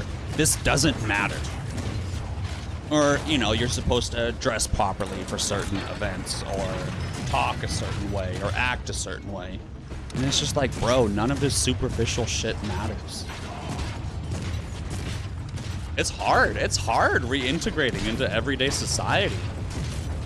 I mean, if you go back and you watch my Subnautica playthroughs, which were when I first got out of the military, I swear, like, I'd say over 50% of my vocabulary is just swear words. There's too many of them. It's embarrassing, honestly. Like, God. And that's just one small facet of going from the military into being a civilian. There's so much more to it.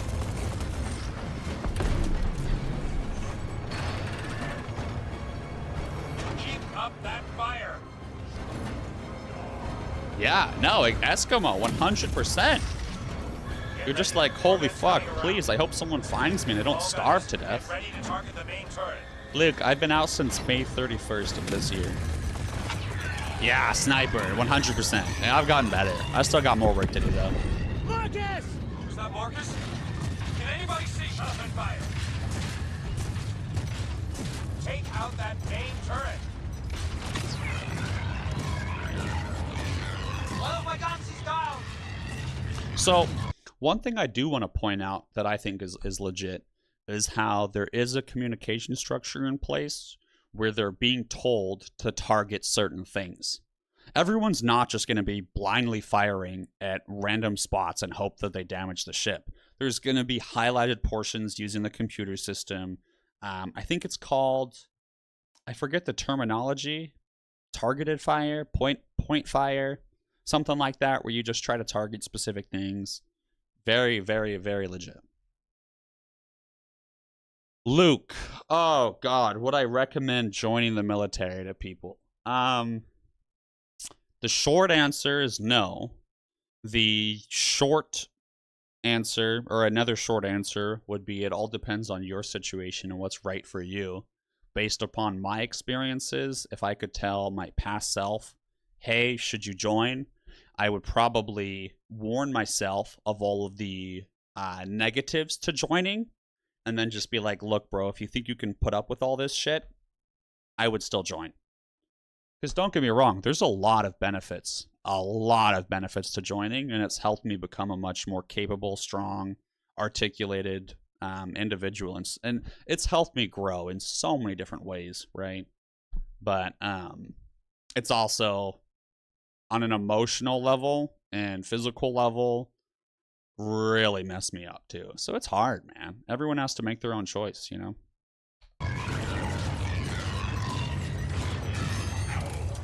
All gunners, take out that turret. It's your only target right now. We won't survive another hit. Turret down!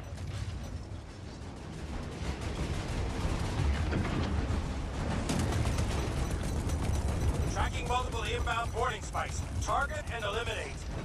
Oh, wow. So you can see those boarding spikes, dude. That's what I missed last time I watched this. So those are like little boarding capsules, kind of like how good old Halo, I don't know if you guys remember, but when your little Master Chief on the little space station and The little ships come up with their little tubes.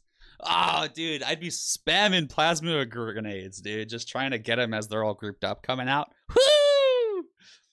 But I love this. I love spaceboarding, dude. This is cool. That is very cool. And how it's like little spikes, like little drilling in. Very cool effect.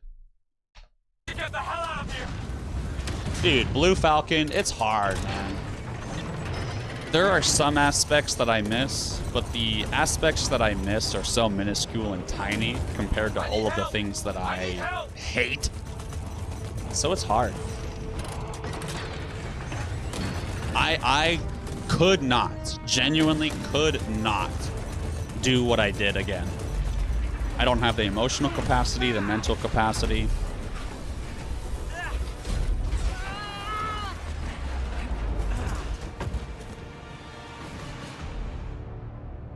Damn, poor guy. So someone mentioned how he should have been sucked out into space last time. I agree, right? Shouldn't he have been flung out in a vacuum? But whatever. More Vandals slip past. Made planetfall. Copy. Forward inventors onto the ground forces. Look at your pad, Argus. Appreciate it. Oh, belted in. Smart. 335. Break engagement and support. Sir, now.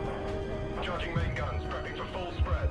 Yeah, so there's these guys called Master at Arms, and they're the little military people. So on an aircraft carrier, you have people that like have assault rifles and guns and like M60s that are mounted onto the edges of the ship to like repel boarders.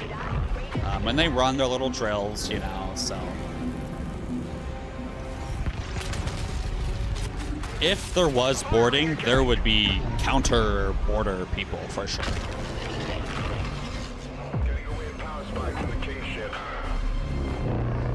Wow, cool.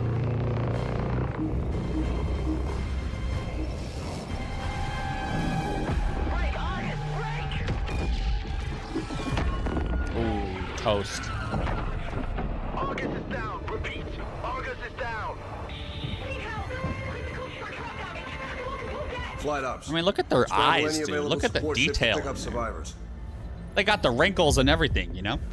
This thing is chewing us up, sir. Break engagement with this destroyer. Align for a run on the King ship. So I think they changed ABE Weapons. to ABH. I'm gonna need you to cook up a firing solution on I that might be King ship. mistaken, but I Hit 'em with remember everything we got. I remember someone being an ABH and their nickname was Advanced Broom Handler because they felt like all they did was sweep and clean.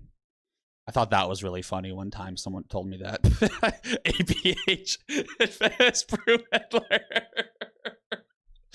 Sorry. No disrespect to the ABHs out there, all right?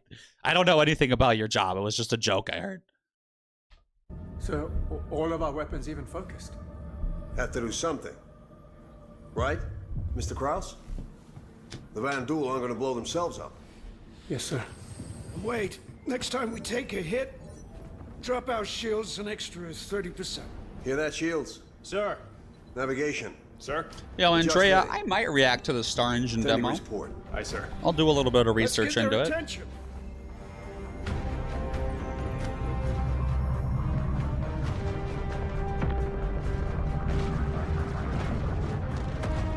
Oh, look, you can see the Sea Whizzes. Yo, look.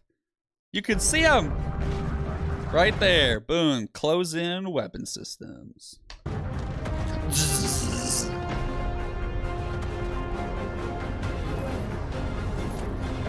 Yeah, legit.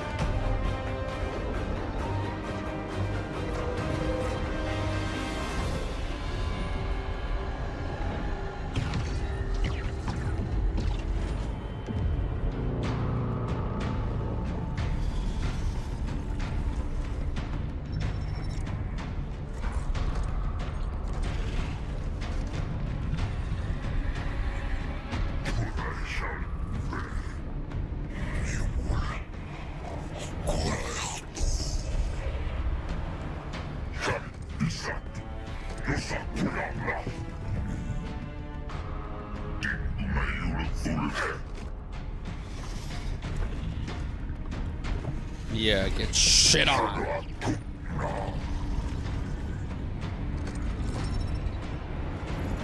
I don't remember which one of these guys escapes. I think it's the little squirmy one.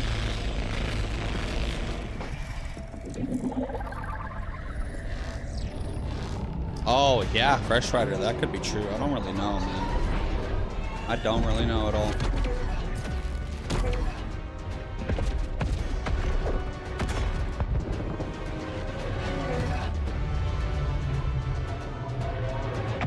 Brutal.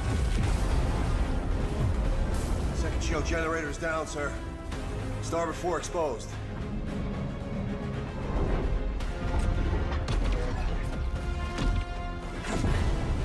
Sir. Hit them again. Waiting on you, Mr. Krause. They're gonna kill us. Yeah, seriously, this guy just not listening to direct orders right away, arguing with his chain of command, freaking the fuck out and saying all this stupid stuff. 100%, this man would have been kicked out of the way. It would have been an immediate, get this man a relief. No way, dude. So there's this thing called EOS, right? Enclosed Operating Station. And that's where, at least for the power plant, all the big boys for the power plant sit in there. And the engineering officer of the watch, the guy that's in charge of the power plant, he would give his little orders to the people in there. And yeah, like, there's such a thing as a questioning attitude where, like, if you hear a dumb order, you're going to be like, dog, are you sure? You know, there's a time and a place for that. And this would definitely not be one of those times.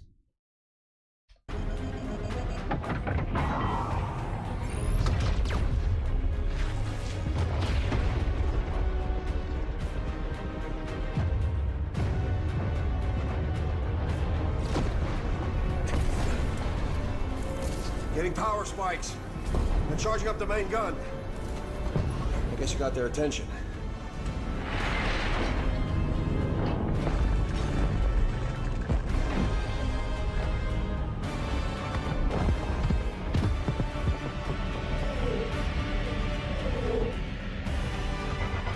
Wow.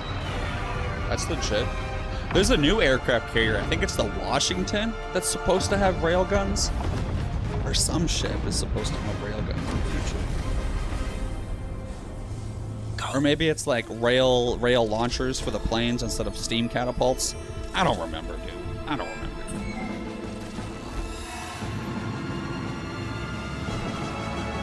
Oh yeah, Squadron 42. 5 seconds out to the fray. Form up, Cal. Let's go, Superman. Copy that. Tally's on me.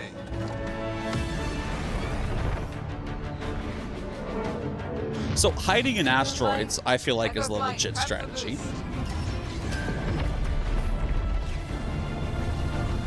Boost feature is legit. That's like maybe some modified quantum drive or algebra drive. Give him a little boosty boost.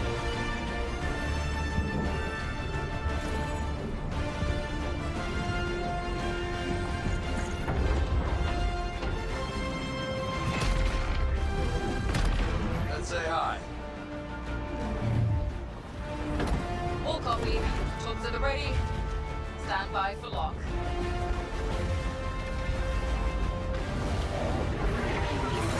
Yeah, Blue Falcon, exactly, dog. Exactly. Like, see, these pilots are in their little suits, right? That makes sense to me. Copy. Hey, Rover, take Charlie and Delta and screen up those fighters. Naval. So one thing, right? So another thing to consider is, depending upon the type of warfare that we were going to be dealing with, we would carry different things around. And so whenever General Quarters was called, we would all have flash gear on. And flash gear is this stuff. Navy flash gear. So it's just this cute little, yeah, exactly, right? Just a cute little hood and some gloves. And then you would tuck in your pants into your boots, your coveralls. And this is just like basically flame-resistant clothing so that your skin doesn't get burned off if there's an explosion. And I guess it would help you breathe and minimize the amount of shit that gets into your lungs. I don't really know. But we had it. You wouldn't have to wear it, but you would carry it with you.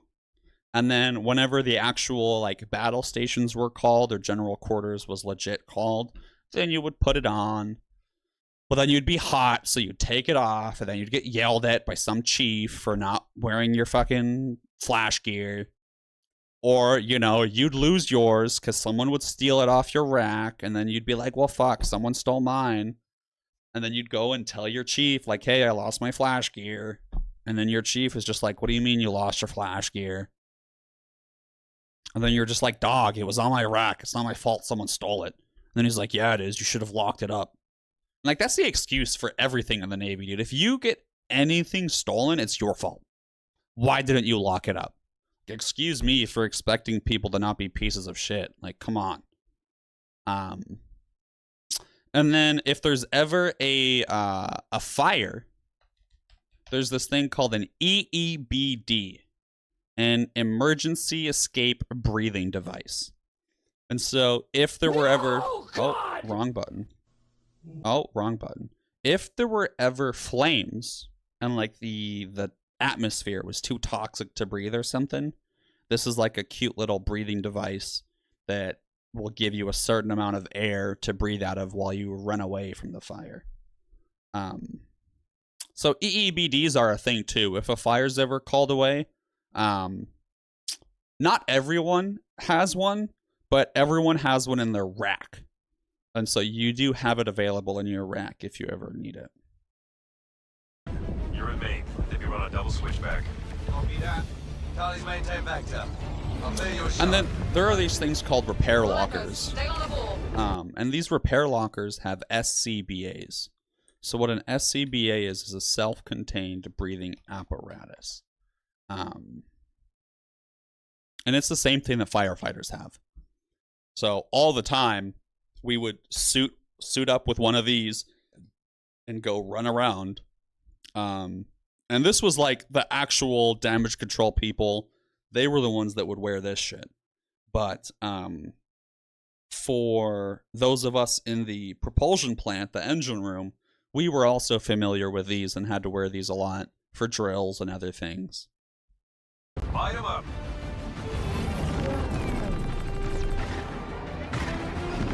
Look out.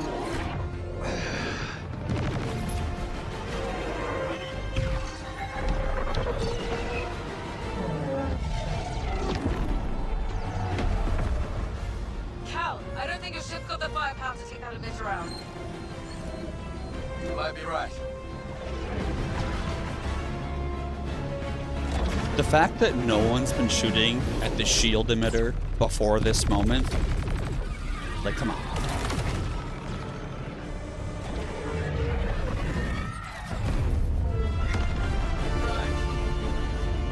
I mean, that was pretty slick. That was pretty slick.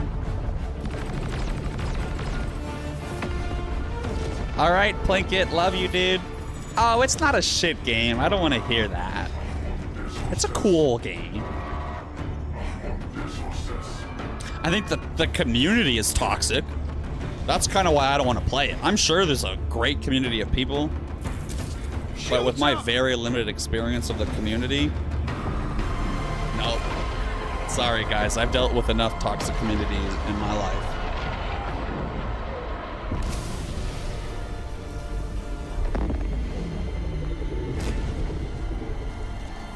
Report! Shields are holding. Nah, Barely. for sure, Park Hopper. That shot took out our main thrusters. No, not us, them. The Kingship shields are down. Yes! We don't celebrate until they're dead.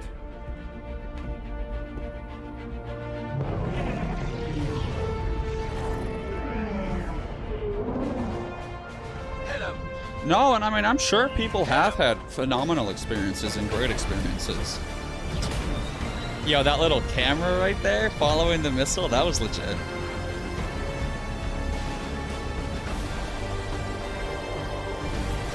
I mean, I was already hesitant to get into this game. I wasn't even planning on playing it, even before I had that bad reaction in my previous video. Like, if I wanted to play the game, I would play it. But it's just one other factor that I'm now also considering.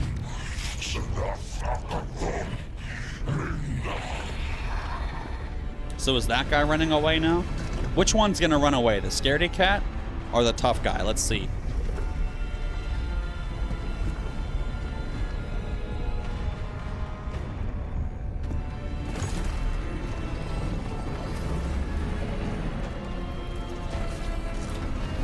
Wow, Reva's over here spending over 10 grand on this shit. That's nuts, dude.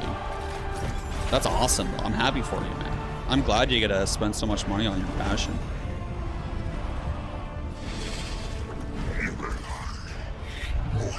Oh, so this guy's like, yo, dog, I'm going down with the ship.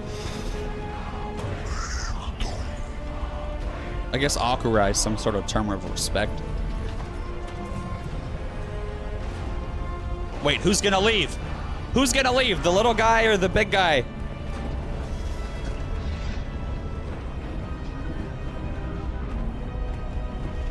Oh, wow. Okay, the little guy's out of here.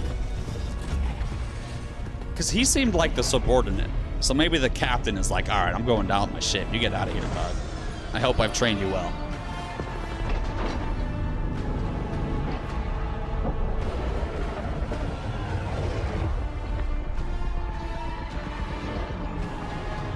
Wow. No, I mean, you guys have definitely swayed my opinion. I mean, I'm sure the community is really, really nice. You know, it's exactly like Sniper said, right? It's the bad apples that stand out.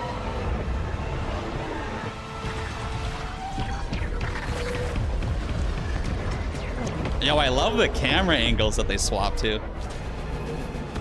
The different perspectives and field of views always get me. This guy's like, come on, I need to get out of here. I'm sure that staff had some amount of significance, right?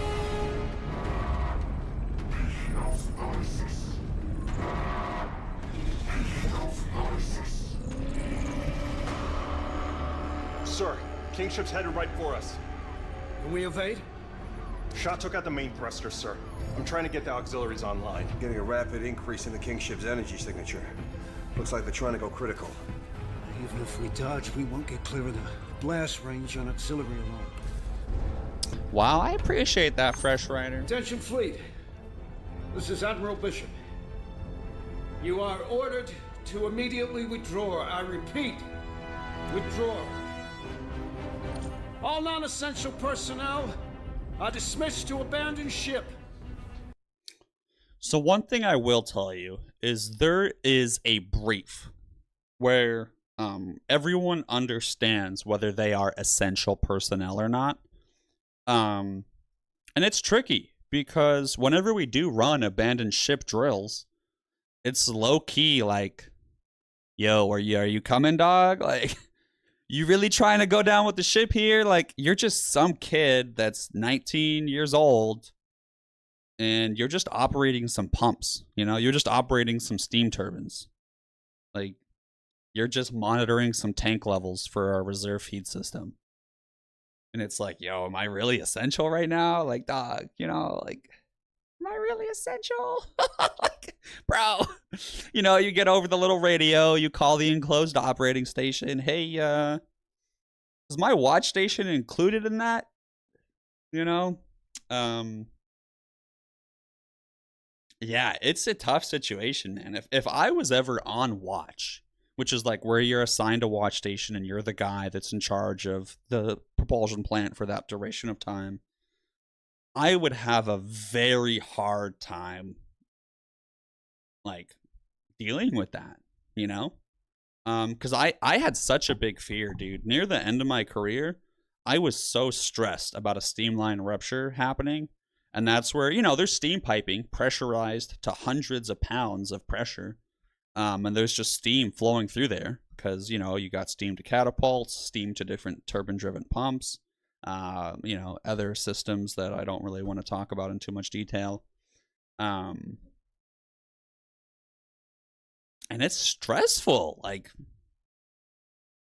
this pipe could burst at any moment, and this room will just fill up with steam. And I'm going to die roasted alive. It's hard, man. It's really hard. And like all of our training, we were repeatedly taught about all of these horrific events that have happened due to people's mistakes or bad quality assurance. And it's just like, is my ship going to be the next bad mistake? Oh, Captain Adonis. Thanks, dude. I appreciate that, man. Yeah, we're just out here talking about the Navy. And yeah, let's get back to it. Let's get back to it. If you want to volunteer to stay, we could sure use your help. All right. Shipmate.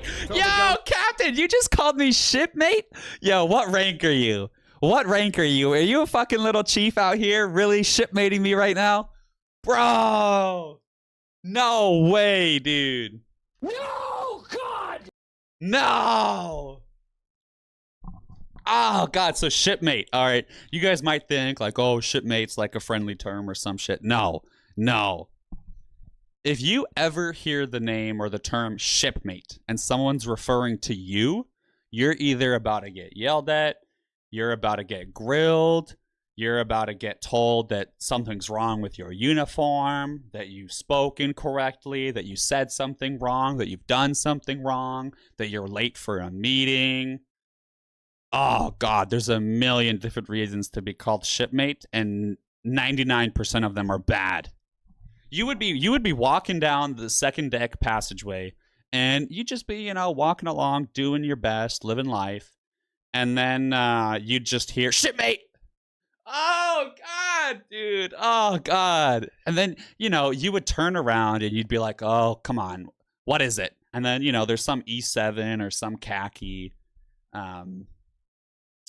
Yeah, no, shipmate is 100% a bad, negative, awful term now.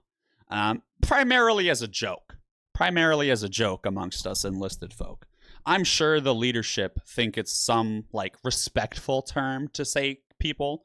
Because, you know, you can't see people's name tags if you're behind them. You don't want to just say, hey, dude. You don't know their rank either because their rank is on the front of their uniform, so you don't want to address them rudely. So, you know, you're just out here. What do you call them? Shipmate, you know?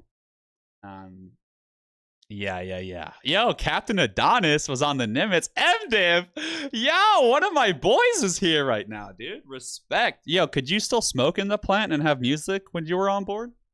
Bro, you gotta clue me in. What are your secrets, dog? Oh! Yo, the Nimitz, dude. The same ship as me. What up, brother? Respect, man. Respect. Hold on, we gotta get back into it. Wow, MDiv, dude. Were you what was your final role? What was your highest role? Or did you ever be an LPO or a chief or some shit? Wow. Damn. Dude, you were on the Nimitz when it was still kind of fresh, dog. I was on the Nimitz when, you know, it was like 40 years old at that point. That shit was rusty. Us to concentrate all the power they got. Oh, little MM2. Maybe we can take out this king ship before it hits us. Yes, sir. Logistics. I want every ounce of juice pumped into... Yeah, so for those of you that don't know, right, in the Navy, there's rank, and then there's rate. And so the ranks go in order of superiority, E1 to E9, and then after that, that's enlisted. And then there's O for officer, O1 through O, I don't know, what, O9? I don't actually know, fuck. And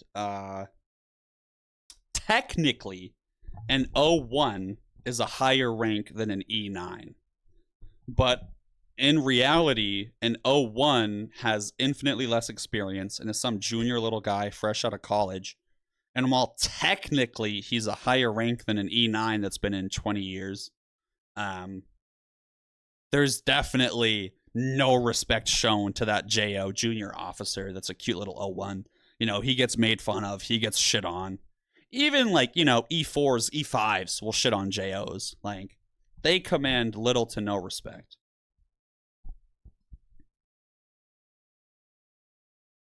Those guns. If we don't need it to breathe... Yeah, Captain Adonis, bro. I made E6 when I was, I think I had just turned 22, actually. But, I mean, at that point, I in no way was mentally prepared to stay in. Bro, by my 3-year mark in the Navy, I knew I was never staying in. I have so many horror stories, and I can talk more about it, but I do want to get a little bit further into the video. Okay, I just want to get a little further into the video. Either shoot, I don't want it.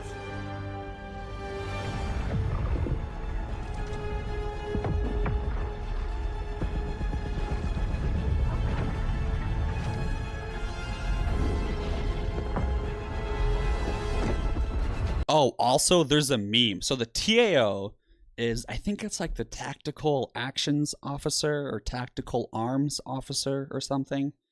And so you know how I was telling you about these guys that are just sitting at their computers and weapon systems ready to launch or whatever?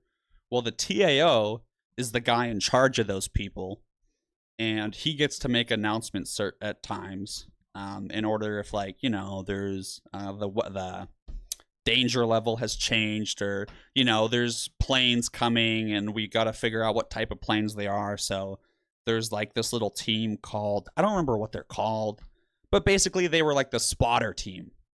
And they would go and really quickly grab their cameras and like go and try and find what the ships look like. I don't actually fucking know, okay? But that's just how I always imagined it in my head. The flying squad or something like that, I don't remember.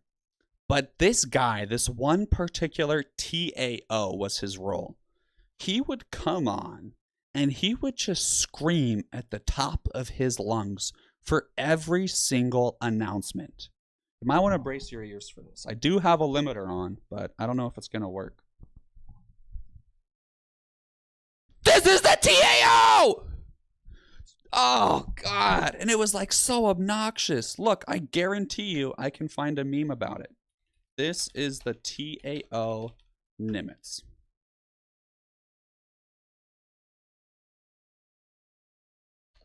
Meme.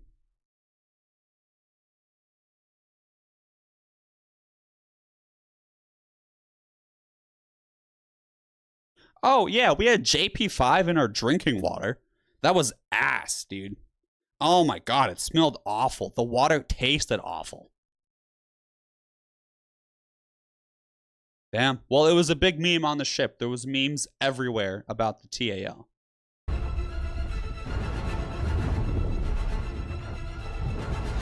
Also, Windows 3.1, what are you talking about, dog? I don't know any. Oh, on board? I have no idea. I don't remember. I think it's like Windows 10 now or 11. Vandal forces have seized control of major systems.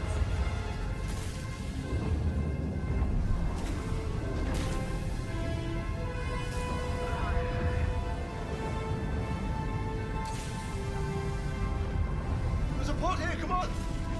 Go, go, go! Come on! Come on, come on! Yeah, everything's outdated in the military, by the way. Everything's based on old technology. It takes forever to catch up. You know, it's the government. You know?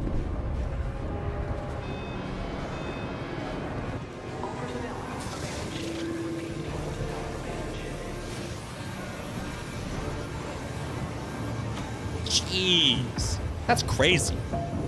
Yeah, y'all had some really shitty computers back then, for sure. Yo, I love the QuickTime. I do like the QuickTime a lot. I think that's what it's called. Where, like, you have to tap a bunch to try to make it happen. Really takes me back to Spider-Man.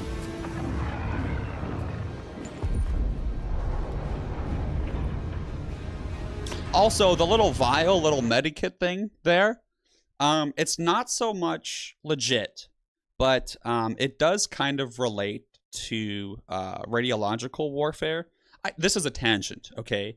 But whenever we were worried about CBR warfare, chemical, biological, or radiological, we would set this one condition. I don't remember the name of it or anything, but we would all be allowed to carry around, I don't remember what it was, but it was like 2 or 3 ampules of like some sort of chemical that will like help deal with, I think it was like radiation or contamination of some sort or some sort of biohazard thing. They just always told you, you know, like inject this one in this situation and inject this one in this other situation. And in my head, I was like, look, if I have to inject either of these things, I'm already dead. I'm already so tired and so sleep deprived. You think I give a fuck about this right now? Like, no, like, I'm just trying to go to sleep right now. So that's kind of a neat little fact, is we'd have these little ampules that we were in charge of. And there were little, like, medkit stations around the ship that had, like, little band-aids in it and stuff. I think I can crouch under that. Atropine sounds right. Atropine sounds right. So yeah, those people with the shotties, that's your master at arms, your MAs. Yo, but the guy with the pistol would not be in dress uniform, okay? They would have like a whole tactical squadron. You know, like those people that you see that have all this military gear and they look all fancy, but in reality, they're mostly just like some role player person that doesn't actually know what they're talking about. Like, they're just covered in tactical gear. That's how they actually look. Like, the MAs. Like, they look very, like, in my opinion, rednecky and silly. All right? But, you know, to each their own.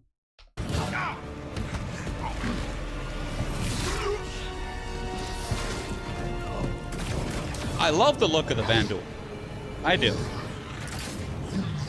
And I know that there's the Banu, which is another race. It does bug me that both of these races that I've seen so far are bipedal, which means like two-legged and humanoid in form. I feel like if we ever do discover aliens, they're not going to look anything like a human. Hey, hold the door! Nah.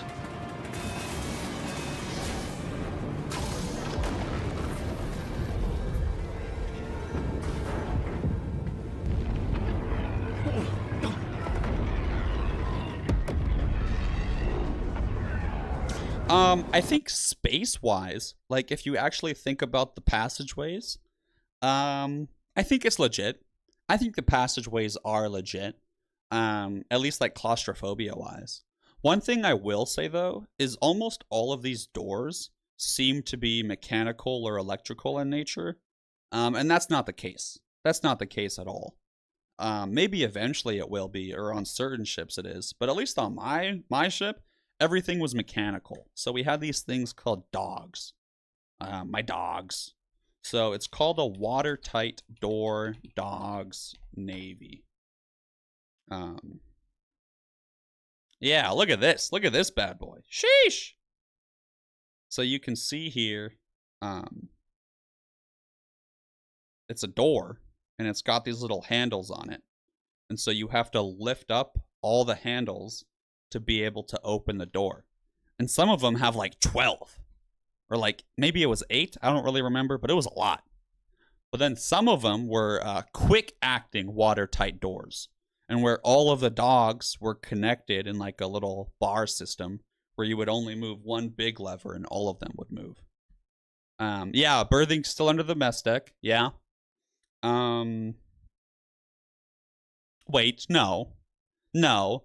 There is some generic berthing that was underneath the mess decks, but the MDiv berthing was back aft. I want to say like frame 220-ish, maybe 200.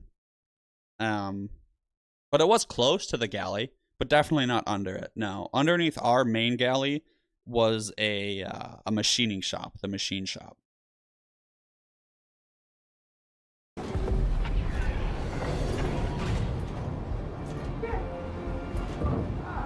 So yeah, right, you can see a manual override there.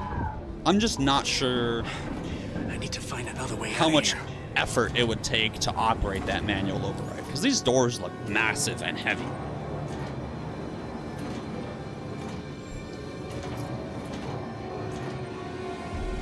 Oh, I love the Pip-Boy aspect. I said that on my last video. Where you have what's it called? You can see his name here. You can see how he has different little tabs. Very reminiscent of Fallout, which I had a great time playing. No, yeah, don't get me wrong. There's a berthing underneath the forward mess deck, It's so annoying because there was this one caution tag in a berthing down there in a locked room, and whenever we have to do our danger tag and caution tag weekly inventory or whatever it's called, oh, I'd always have to get that room unlocked, and the fucking person with the key would be hiding somewhere, and I'd go to the office where they're supposed to go, but then they're not there. So literally to check that this one tag is on this one valve that's closed properly, it would take me like an hour and a half sometimes. It was awful.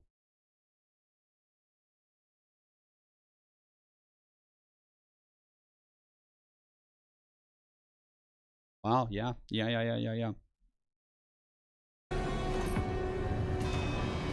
Oh, Andrea, I see you. I see you. Good to know. All personnel evacuate ship.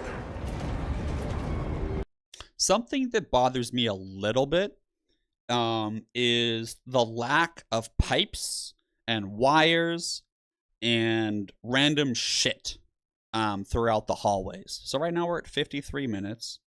So I'll come back to it. But like you can see, there is some stuff. And it just looks like it's covered up a lot better. So I take back what I said. This I would say is an accurate portrayal. You can see that the floors are dirty. It's very grimy looking, very dusty, very dirty, 100% legit. And every day there's this thing called cleaning stations, where for 45 minutes you go and you clean. And oh god, cleaning stations, bro, I hated cleaning stations. It was the worst. But if you can see this light right here, so this type of light is very common in the engine room in the propulsion plant, and the propulsion plant's pretty deep in the ship, and so there's no windows, right? There's no windows, and so you're just kind of permanently stuck in this steel tub. And in order to go and see the sun, you have to either go onto the hangar bay or go up to the tower, which is like the little thing that's sticking out, where the bridge is and all that stuff. And so most of the time you're so tired from work and your job and watch and maintenance and everything that to go up one extra flight of stairs to walk through the hangar bay instead of walking through the second deck. And so the hangar bay is like, let's just call it the ground floor, okay? And the tower and everything above the hangar bay is 01, 02, 03, and they're levels, okay? But if you go down beneath the hangar bay, now you're on decks. And so there's levels, which are above, and decks, which are below. And so when I say second deck, that was like the main, that's where the galley was, where the main passageways were. And that was directly underneath the hangar bay, which I guess you could consider like the main deck, I guess. Not the flight deck, okay? And so in the engine room, you were so deprived of sunlight, or like as a nuclear mechanic, right? Because you're so exhausted. You don't want to take that extra flight of stairs up to the hangar bay when the second deck is good enough for you to walk to where you need to walk. And so sometimes when I was sad and miserable on watch, and I hadn't seen the sun in like 3 weeks, I would stand by one of these lights. So like you see that light right there that my mouse is on? I would stand, you see this guy right here? He would be standing right here. His face would be 2 centimeters from that light. And I would just be pretending that I was feeling the warmth of the sun. And I would just pretend that I was on the beach, and I'd go to my little happy place with my wife and my dogs there with me. And then I'd open my eyes and be like, fuck, I'm still here. I'm still deployed. I'm still on the ship. It's been 332 days of a straight deployment, and I'm still not home. You know, and at that point in life, you're just so malnourished and so tired and exhausted and sleep deprived that it's just so difficult to like even exist. So like it's really hard, man. It's really difficult. All right, I was at 58 minutes, I believe. Or 53? 53. All personnel evacuate ship. But I do like how now that there's damage and everything. Sylvain, I don't know about Stokers. I don't know anything about that. I'm sorry. But I do like how now that there's damage, everything's a mess. For sure, there'd be a lot of pipes and wires everywhere.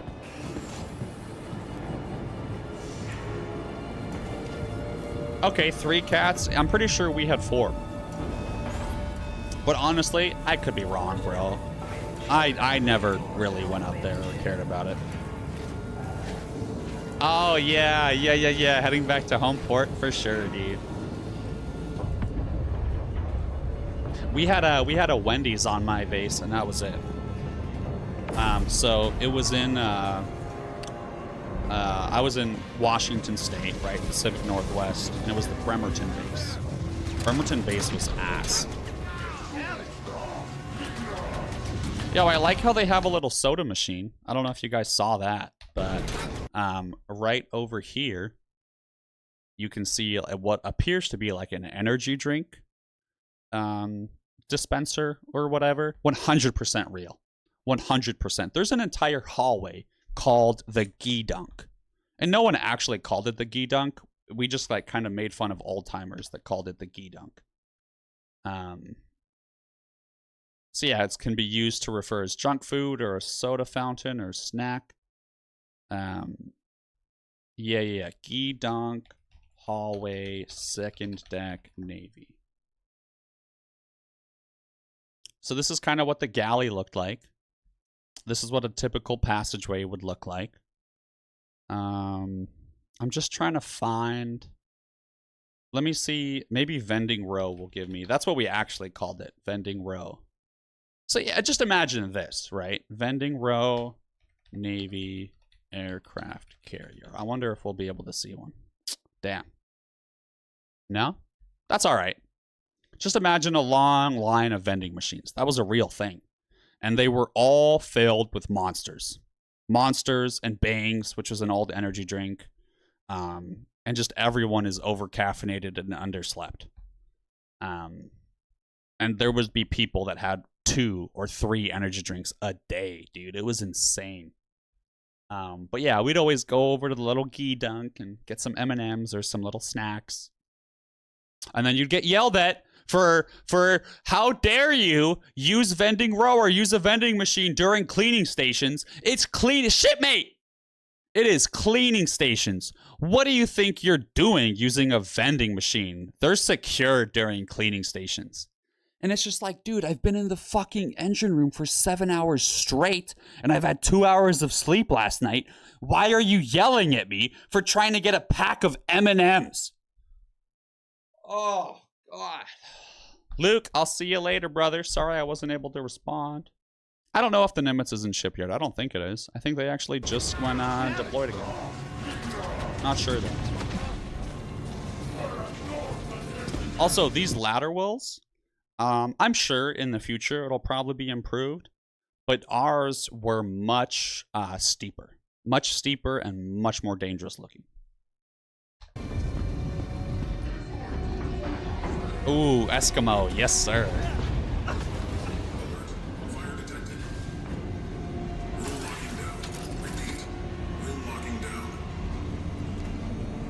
Yeah, we would tape energy drinks into the vents to try and cool them down. And then we get yelled at for that too. Anything that you would do to improve your quality of life, just assume you would get yelled at for it.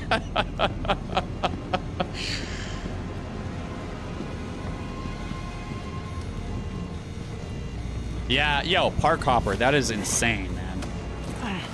Bremerton is a shipyard. Yeah, Bremerton Naval Base is a shipyard. But dude, Parker, yeah, I'm sorry you had to go through that, man. Like, I'm sure in the moment you probably felt some amount of pride, or like, you know, you and your boys going through the suffering together. You felt like you were accomplishing something. You know, for me in the moment, I definitely felt a lot of those same things. And now looking back, I'm just like kind of sad that I had to experience that. Like, why did I have to stay awake for 2 days straight doing maintenance and standing watch, you know? If the Navy and military was just properly manned and had enough people, we wouldn't have to go through that.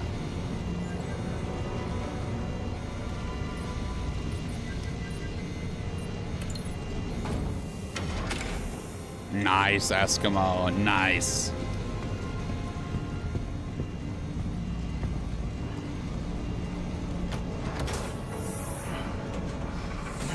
All right, see you later, Park.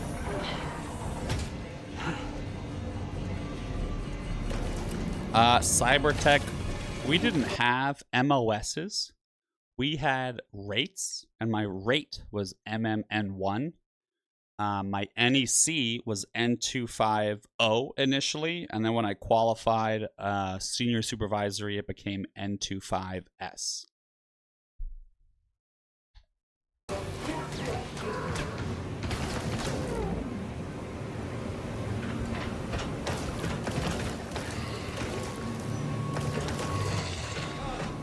So I don't know. I don't know how they'll do it in the future or whatever. Cybertech, I did not enjoy my rate. I had an awful time in the military, in the Navy.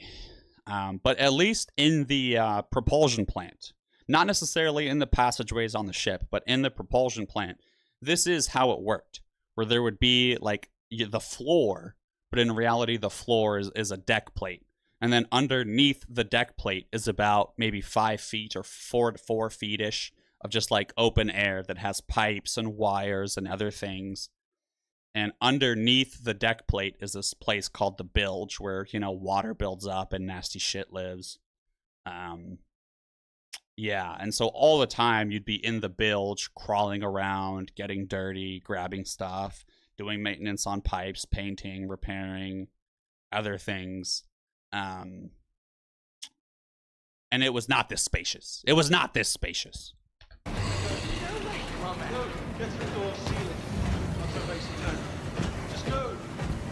Wow, Andrea, thank you. I appreciate that.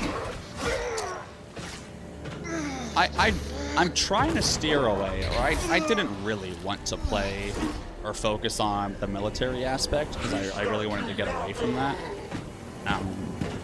Because honestly, I have so many bad memories of the military, and I honestly have a really hard time talking about it, not gonna lie. Like, I have so many bad memories that come up whenever I try to talk about it. But I felt like I owed it to all the people that shit on my last video. Like, all right, let me talk about this seriously, because clearly I showed the awful side. Nah, Captain. So I was on the reactor side. So for those of you that are curious, there is the MMR, the main machinery room, and then there's the RAR, Reactor Auxiliaries Room. And I don't want to go into too many details or anything, but basically there's people that deal with the pipes and equipment that touch the coolant and the fluid that cools the reactor. And then there's the people that deal with the engine room and pipes and systems that just use the steam that the reactor creates. And so the MDiv side that Captain worked on, he only really touched the steam side of things. And very rarely would he ever work on or be around the actual coolant pipes. Whereas me, on the other hand, I was on the reactor side where I pretty much mostly dealt with that type of piping system. Yeah. And so we, on the reactor side, would have to deal with more radiological controls. And it was just a hassle. Our maintenance was so annoying. Oh, God, all the precautions we would take to minimize, you know, radiation or blah, blah, blah, contamination, all of that stuff. Yeah, I mean, the engineering department, at least the reactor department, was around, I think, like 400 to 500 people just for reactor. And reactors, the ones that dealt with the nuclear reactors that powered the ship. Engineering department, I think technically we were an engineering department. I'm not exactly sure. But engineering was different from reactor. Oh, Captain, you're a goose, dude. Andrea, if you just go look at the comments, I made a different video that was, I think I titled it something like reacting to comments about this video, you can just see me like cry for 45 minutes and just like be a big baby about all these negative comments people made on my last video. So that happened. So now I'm making a second video because this is what people recommended I should do. So here I am. I would never in a million years work for the DOE. Anything to do with nuclear power couldn't be me. Also, one thing I want to point out too is this guy's just like a turret gunner, right? Like, he, for the most part, will not be experienced with an assault rifle or whatever this is. We do go through basic weapon training where we get to shoot a pistol and we get to shoot a shotgun. But that's really it for those of us that go to the surface fleet. For people that are on submarines, they do get qualified and trained with like every type of weapon because they are trained in like ship rappelling or ship boarding or something like that. So like my brother, he shot all different sorts of guns and would get his certification re-upped every so often. Whereas me, I shot a pistol and shotgun in boot camp and then I never touched a gun again. And so for him to have shitty aim like a game dev would be very realistic. And me personally, if I was in this situation and I was just like some turret gunner, they probably change things in the future, right? But unless that turret gunner is a arms enthusiast in his free time, most likely he would not be familiar with this assault rifle. Wow, Revenge, thank you. I appreciate that. No, I mean, I'm fairly new to the whole content creation scene. I'm just some guy, you know? Okay, I thought it was a sprinkler system for a second, but it's not. It's just like water spewing out from the overhead. Very realistic. 100%. There would be water coming out of all these different pipes because there's constantly fluid and different air systems and hydraulic systems. They're just constantly having liquid move through them. I mean, there's so many different air conditioning systems, chill water systems, cooling systems, seawater systems, freshwater systems, reserve feed systems, and the list goes on, right? That all have water going through them. Fire main specifically as well for combating fires. And so to see in a combat casualty situation, water just randomly coming out from the ceiling, very real.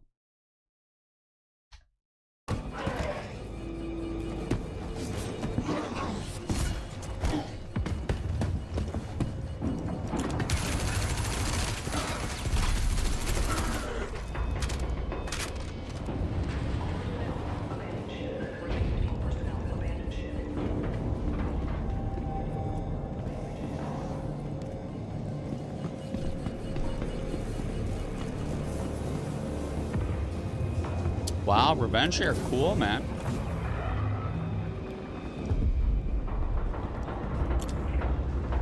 Yeah, that's awesome, dude. Congratulations that you've found success with it. Alert, fire detected. That's a little spooky. Room locking down. Repeat, room locking down. Epic, dude. I'm glad for you. That's cool. I think the most I've ever had was actually on my last video. It was 44 in total. And that was like peak, right? I think primarily I had like maybe 10. But at one point there was 44 people watching. I was starstruck. I was like, what the fuck? People actually listen to this? And then people said that Ron Weasley joined the Navy in the comments. Come on, I'm not Ron Weasley. That's why I'm wearing the hat, because I'm self-conscious about my hair now. That's what you did, Mr. Person that commented saying that I'm Ron Weasley and that I'm a child. I know my hair makes me look younger. That's why I'm doing it. I want to be a degenerate for a little bit. I've had a proper haircut for 8 years. Excuse me for wanting to look a little goofy. I know I need thick skin, but it hurts. It still hurts. All right, Sniper, I'll try to tune in, brother. As soon as I'm done with this, I should be able to tune in a little bit. Yo, Eskimo, I've heard Macaulay Culkin my whole life, bro. Don't do me like that. Breach detected. Depressurizing. Okay, that's spooky. Right, that's very spooky.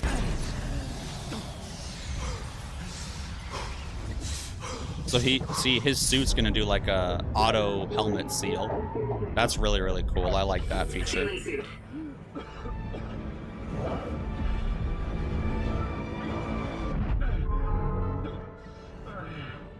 So, okay, so in my last video, last time I watched this, I shit on this whole part of the video a lot.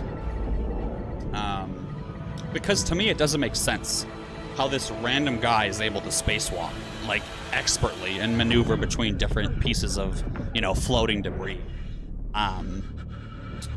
But, fun facts for you guys.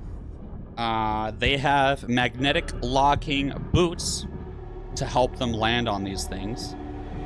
And also, there's this sport called Sata Ball.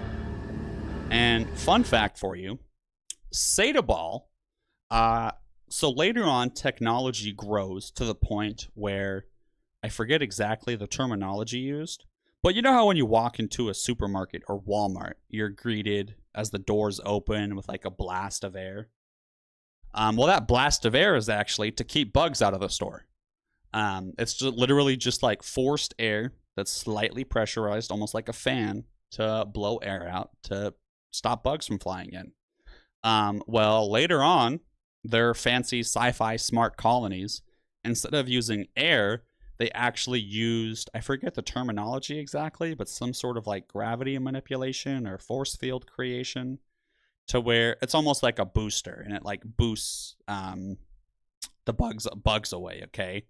And some kiddos on these colonies, while they waited for schools to get set up, they had a lot of free time. And so they started messing around with these like force field creators or gravity manipulators that were designed to keep bugs out. They started messing with like the power supplies or the circuitry to make them like fancier, to where they would play pranks on people, so that like as someone walked in, the field was increased to the point where it would knock papers out of their hand, or knock books out of their hand, or dishevel their hair or hat or whatever.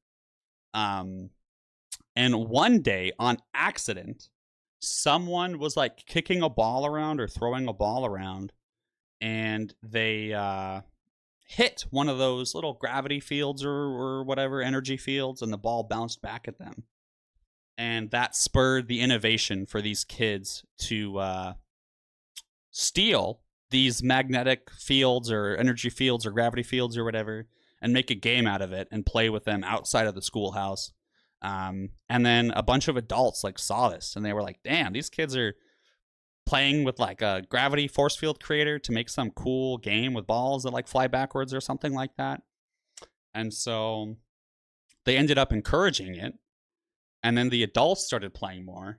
And then the game just developed into this thing called Sata Ball. I don't know exactly what Sata stands for. Something to do with the technology used to cause the force field manipulation or something.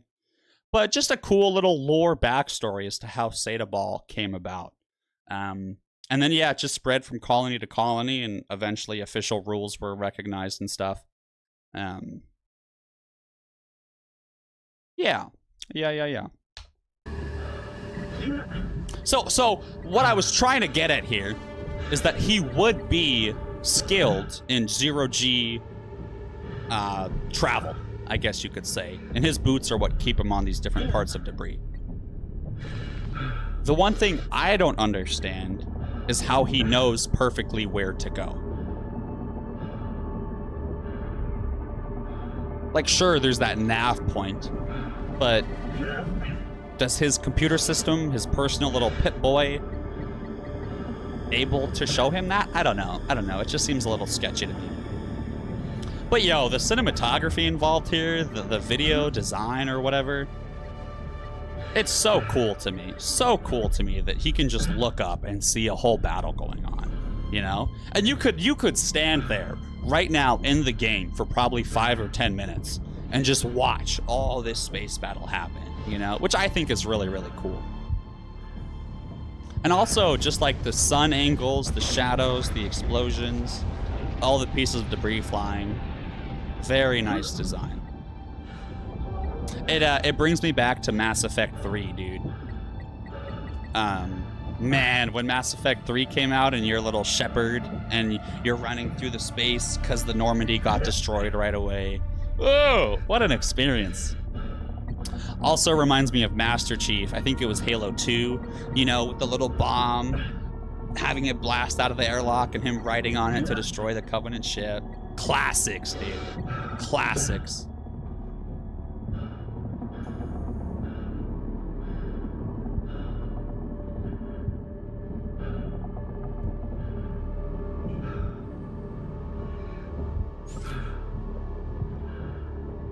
Also, something else that's interesting. That always has bothered me about sci-fi is with such rapid acceleration in spaceships, the G-forces people experience would kill them immediately at the rate of acceleration that a lot of these ships experience.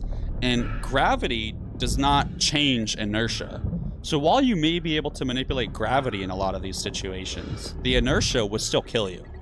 And so in my favorite book series, Star Force, they explain it why, while also being able to manipulate gravity, they also build these things called inertial dampeners, and that's how they get around it.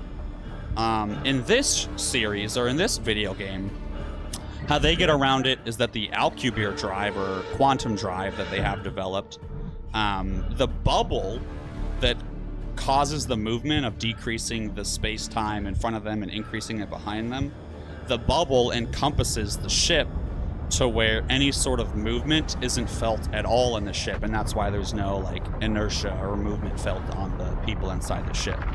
So I thought that was a really neat detail that like kind of explains how they get around the acceleration effect.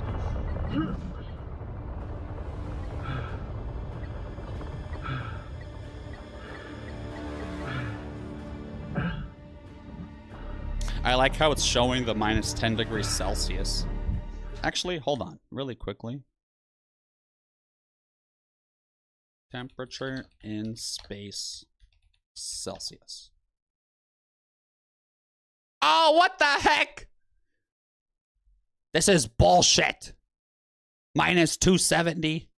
This game is literally unplayable. All right, Captain. See you later, dog. This game is unplayable, dude. Minus 10 degrees.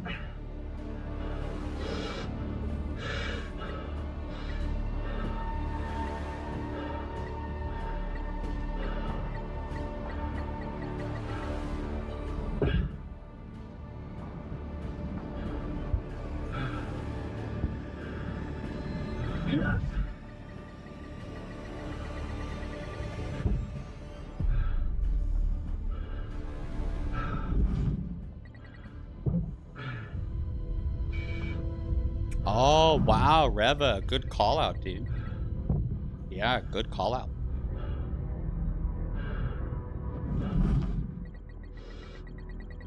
Yo, for legal reasons, I was joking when I said the game is unplayable.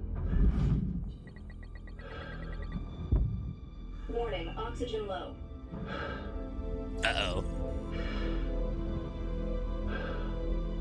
Wait, how did he get more oxygen?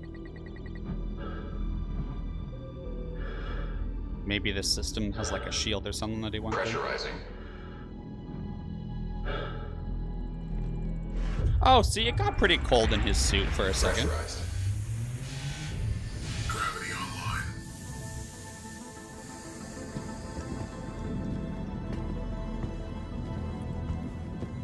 Wow, Fresh Rider, great point to make. Great point to make.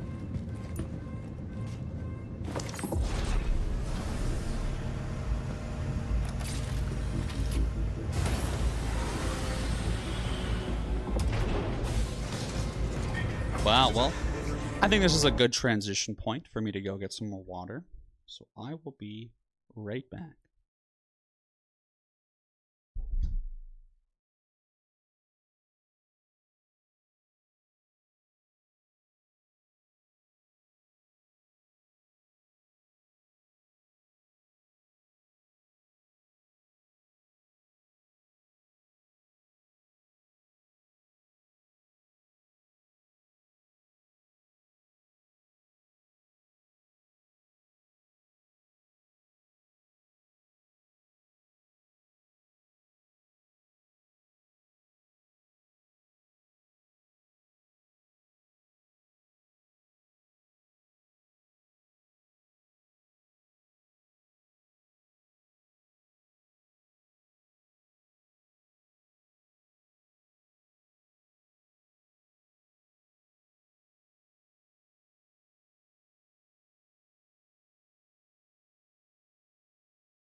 What was that? Whoa. All right, Revenger. See you later. Sorry I missed your goodbye. Also, elusive Spartan, not Earth star, could be a different temperature. What a great point to bring up, dude. That's genius. Also, I do want to take one moment to really quickly try to find something. So just give me 1 second, actually. Hold on. Hold on. I'm sorry. Forgive me. I'm still here. I just need to find something on my computer. Okay. There's something I want to show you guys. Intro video OG. Download.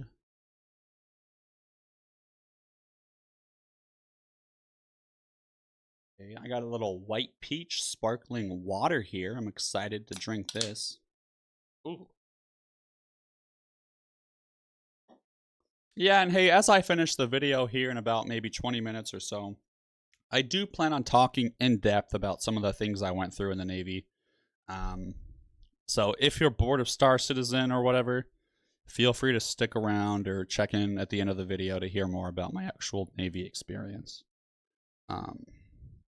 Yeah, I just want to add in a video that I made. Oh wait, this is the wrong scene to do it. Okay, here we go. I'm proud of this. Okay, this took me like 30 minutes. I put a lot of time and effort into this.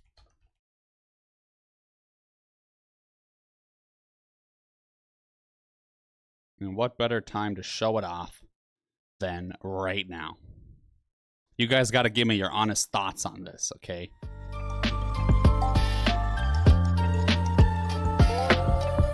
Oh, yeah. Yeah. Woo! Obviously, it's a work in progress. I got to fine-tune the audio and get it set up properly, but just a little sneak peek into what I'm working on. Thought I was the only one left. So did I. Look, I need your help with something. Follow me. We're running low on power, so we have to reroute our energy from our shields to our thrusters to change direction. Take a seat. I need you to steer the ship.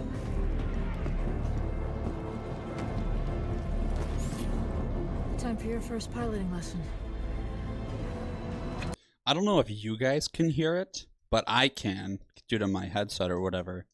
But there is spatial audio. And so I only heard her voice in my left ear, which I think is a really cool, neat feature. You know, it really adds to the cinematic effect. I also like how they did end up explaining the details about what's happening. Because the first time I watched this, I was like, what the fuck? This random guy is just moving the ship? This doesn't make any sense.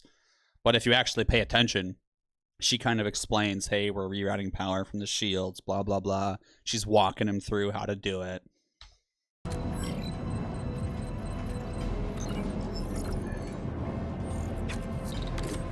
setting a new course. Yeah, yeah. Exactly. For that. Ready? Shields Go. offline. Maneuvering systems online. So this ship is called a Javelin. That's neat.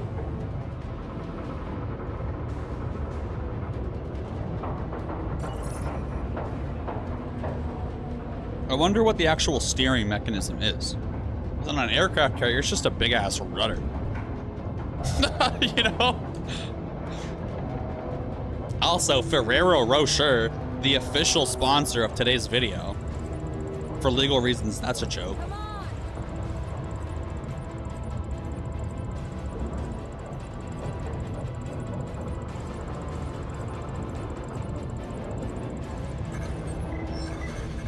Good.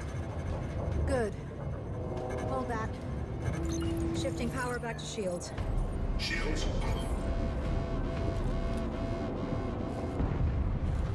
Engaging autopilot. Quarters! I ordered you to fall back! Can't do that. You're dead in the water. And we can help. The situation's under control. You are to reverse. You Sorry. can't kill it. Not before it takes you out. We are boarded and burning. This is the only way. Alright, Eskimo, have fun. Get off that thing. Both of you clear? Aye, aye. Thanks for tuning in and chatting, brother. I will.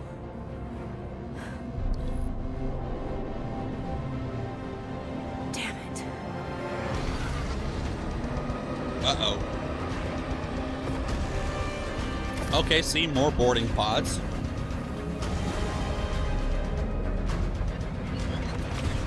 Yo, just all the little unique details on these pods is sick.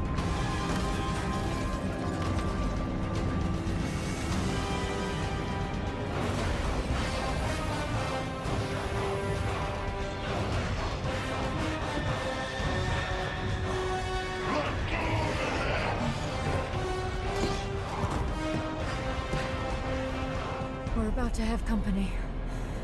I've got to try and divert as much energy as I can to the engines. So I'm gonna need you to hold them off. Go now. Yes, sir. Remember, British Navy, they call everyone sir.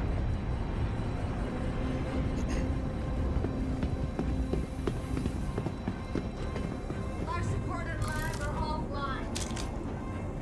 This part does bother me a little bit, but you know, Safety's on the reactor to goose some extra juice. it's a first player game, or it's a FPS in this moment. Just a fun little story game, you know? It's alright.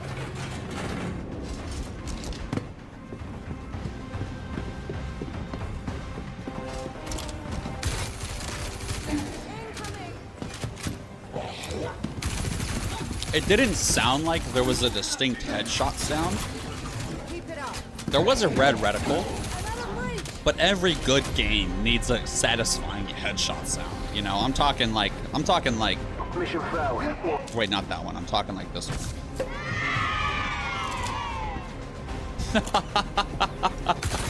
You know what I'm talking about? If you know, you know.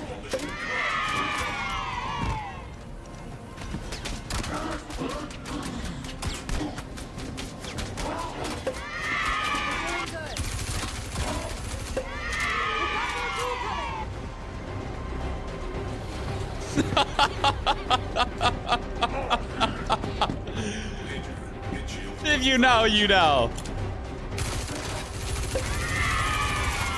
Oh no, I did it too early that time. Sorry. Unplayable.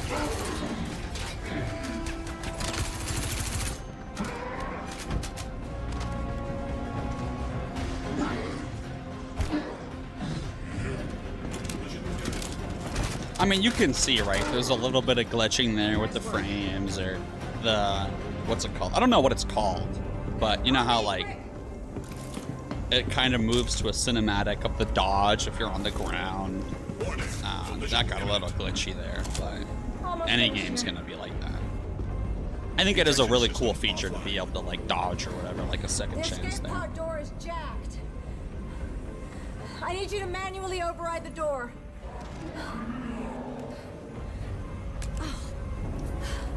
Give me your rifle. I'll cover you. I just need a minute to finish up here.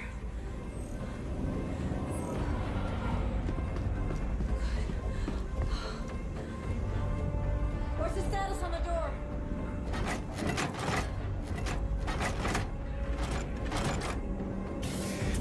We're good. Down! Whoa, someone just sent a really long message that got instantly deleted. Captain. You probably just went over the character limit. Sorry, dog.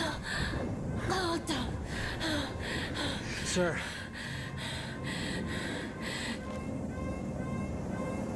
Don't argue. Just do me a favor. Yo, thanks, Eskimo. Tell him it's all gonna be okay. Oh. Tell him it was a good trip. Warning. Collision imminent. So apparently, cloning is a thing. I don't know anything about that yet, but that's what people told me last time I filmed this. or like did this. And also the game is going to have like consequences for your actions depending upon what you choose. Kind of like with Mass Effect 3, the ending, you got to choose kind of how the game ends. Similar things, except throughout the whole story.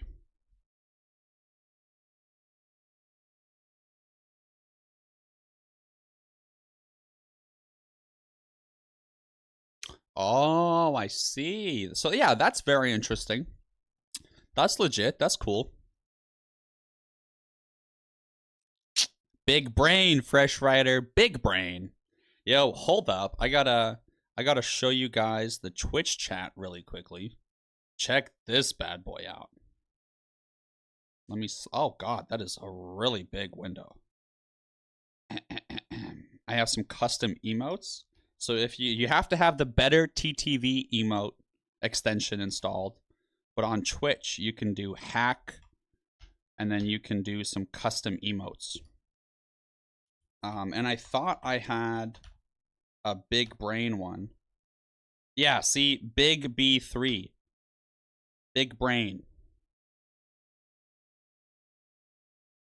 And then there's this one where it's just like me having a big brain.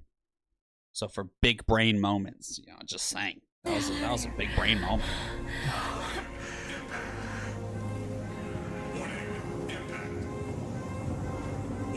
Okay, yeah, good to know. Good to know. 031101.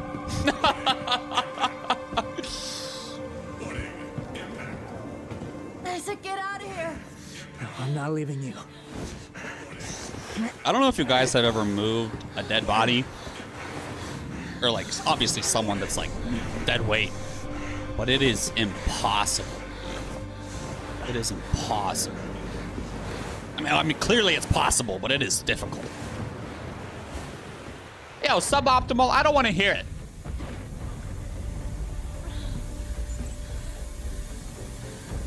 Thanks, Andrea, or Andrea, or I don't know. I appreciate you. Wait, suboptimal. Is your name suboptimal because you were a submariner or a submariner? That would make so much sense. I do solemnly pledge, mind and body, I will defend the Empire with my life. Your application to the Flight Academy has been reconsidered. Captain McLaren had submitted a letter of recommendation on your behalf before the battle.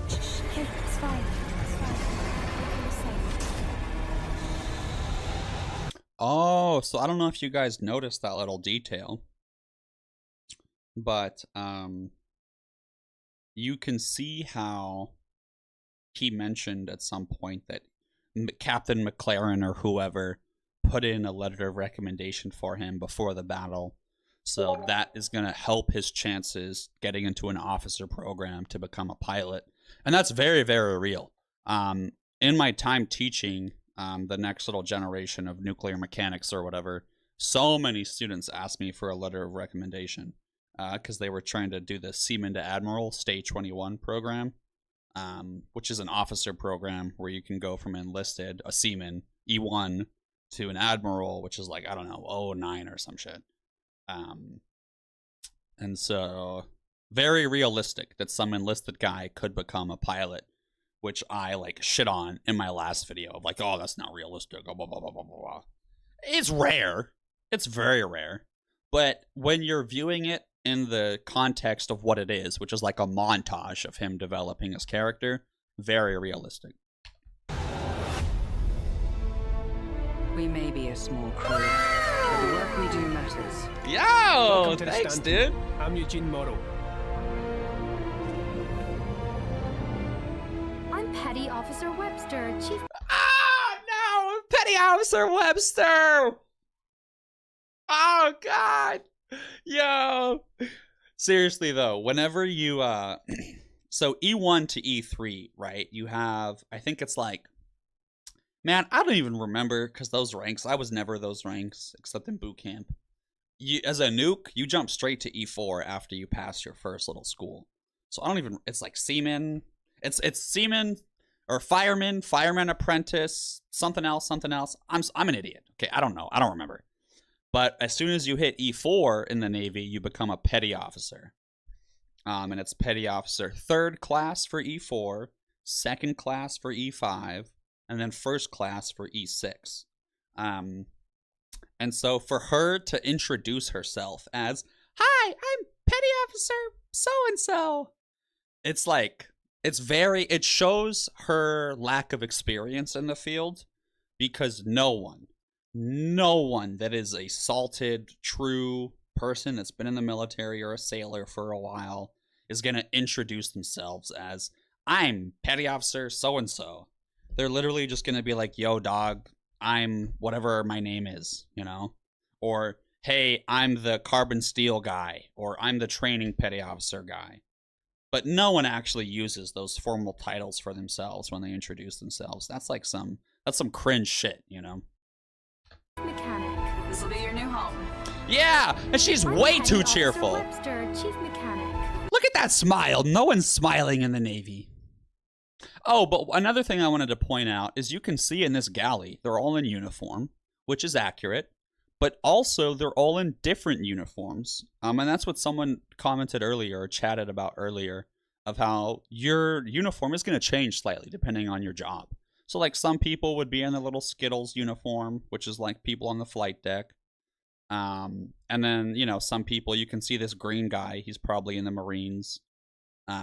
Some people should be in their coveralls, etc. But almost everyone for the most part should be wearing coveralls. There's no dress uniform. All these people that are in fancy looking clothing, fake news. Everyone's just wearing coveralls. But yeah, I mean, occasionally you will introduce yourself with a formal title, but that's very rare. This will be your new home. We got you flying with Lieutenant Commander Colton. I want to say the casual show here, also very realistic. So many people in berthing are going to be undressed or in a state of undress in one way or another. There's a lot of fights that happen. And they're like friendly fights. They're called berthing brawls. And that's just where people, you know, they let off a little steam, a little energy. And you just kind of brawl. So you'll clear all the chairs out from the floor. And you take off any metal or your belt or pens or knives. You know, you make sure your pockets are empty. In the case of being a woman, you know, you put your hair up into a little bun. And then you just go to town and start beating each other's legs. Very real. Definitely something that happens. But in terms of the nudity here, I want to point out right here this accoutrement. And this towel here, and how there's just clothes in here. Definitely going to be way more clothes in the locker on the right. But yeah, little soap bottles and everyone having their own little axe and everything. Very realistic. I'd say the most unrealistic thing in this picture is these bad boys right here. Woohoo! But other than that, you know, it's pretty good. We got you flying with Lieutenant. I don't think people would have lockers directly next to a shower, though. I think there would be a huge mold issue. Huge mold issue if this were the case. If they just had showers with steam coming out of them directly next to these lockers filled with clothes. That would never happen. The heads were a separate place. You'd have to leave berthing and walk over there. Also, shower shoes. So the heads are nasty. So bathrooms are called heads, right? And the showers, those heads have existed for 50 years in some cases. I think the Nimitz is like 40 years old at this point or something. And so for 40 years, people have used that bathroom and probably peed on the floor, pooped on the floor, barfed on the floor. A lot of other things on the floor. Due to like head overflows or plumbing issues, it's probably just been an entire like flood of just poop and feces. And in general, the heads are disgusting. No amount of cleaning can make your head nice, okay? You know, paint and little rust chips are falling off of the walls. And so nearly everyone, almost everyone, brings Crocs or flippers or flip-flops or some sort of like shoe that can be worn in a shower. And they're called shower shoes. I got made fun of when I showed up because I used Crocs as my shower shoe. Like, what the fuck? Like, why are you making fun of me? I'm using the single greatest shower shoe known to man. It's got sport mode. It's versatile. It's sturdy. And over the course of my 4 years on board, I went from being one of very few people that wore Crocs. Most people wore flip-flops. Just saying, by the time I left, almost everyone used Crocs. Just saying. Just saying. Kind of a trendsetter, all right? But in terms of these people being barefoot, that is unacceptable. That is absolutely unacceptable. There's so much nasty shit on this floor. You're not going to shower and get clean just to step on literal poop, you know? We got you flying with Lieutenant Commander Colton. He's one of the best. Nah, it's Sir, nasty. Who the hell are you? I'm your new wingman, sir. The name's... You want me to learn your name? Live long enough for me to care. Baron Actual, you're clear to launch. Launching in 3, 2, 1. One thing I will say that I like so far is the various accents, right? They haven't all been American sounding or whatever. Very real. The amount of diversity in the Navy was something talked about a lot when people were like, look at how special and cool we are. We come from everywhere, blah, blah, blah. Like, diversity is great and everything. But I do think it's cool to see actual different accents on display. Very real.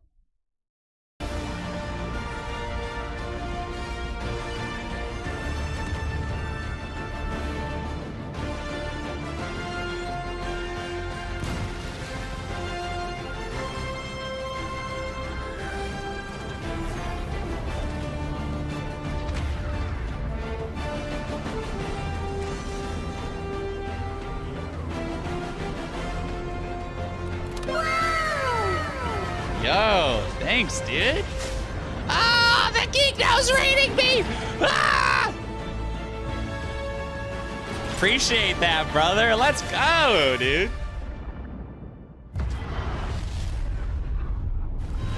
Yo, what's good, everybody? It's a vibe right now.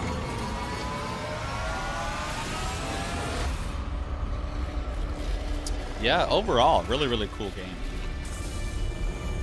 Really cool game.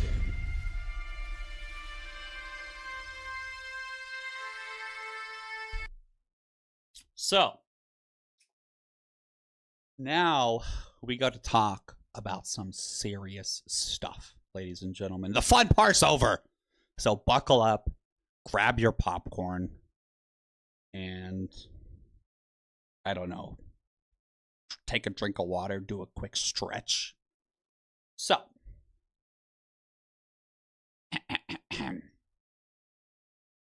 wow, look at that. Look at how big I am now.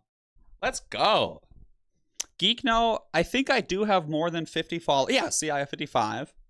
But I don't know if I have the 3 average viewers or not. We'll see. We'll see how it looks after this. But some things I did want to touch on in regards to my time in the Navy would be... Hold on, I need to fucking get out of this video. Skirt. Would be a lot of the issues I encountered. And I can go into more details privately on a Discord call, or if anyone has questions and they're thinking about joining and wants to hop in the Discord and ask some questions. But obviously I'm not going to be able to go into all the details just because I would be here all day. I would be here all day if I try to talk about all the Navy things. Hold on, I can check in the achievement tab overview. Yeah, I'll check really quickly. Why not? I'm in the stream manager.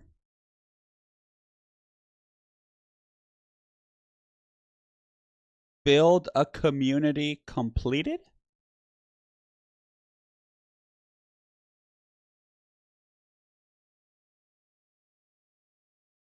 I don't think so. I don't think I did it.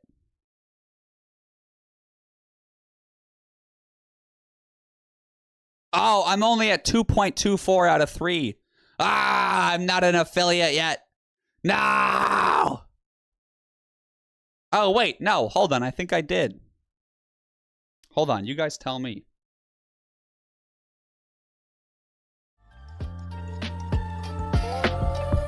Oh, fuck. No, I don't want to play that video. Stop it. What do you guys think? Does this mean I'm an affiliate?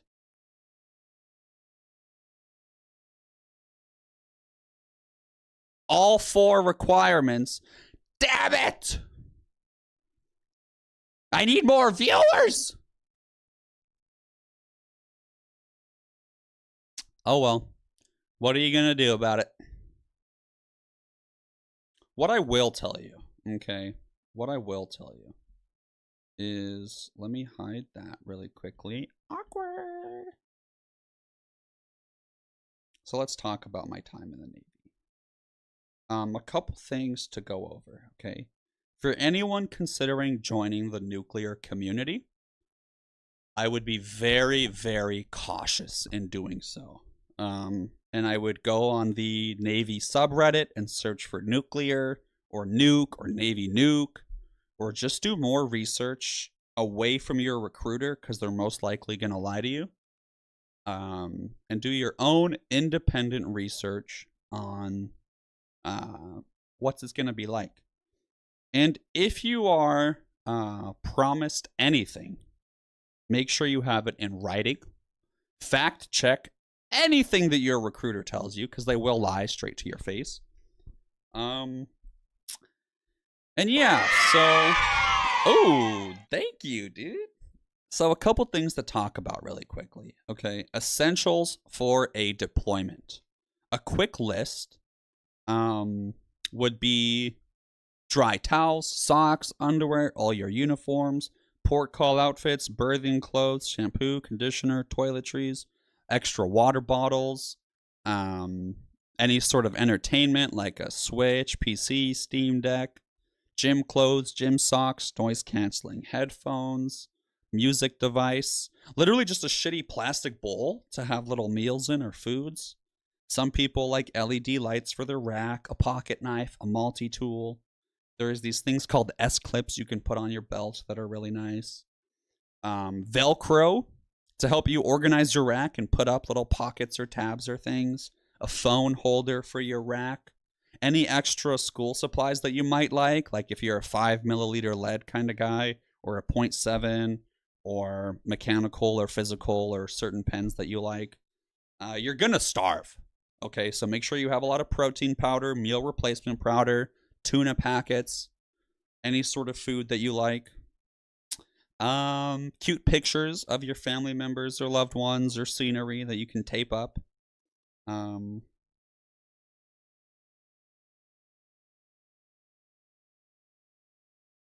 My stream manager, what's the number? What number? Number for what?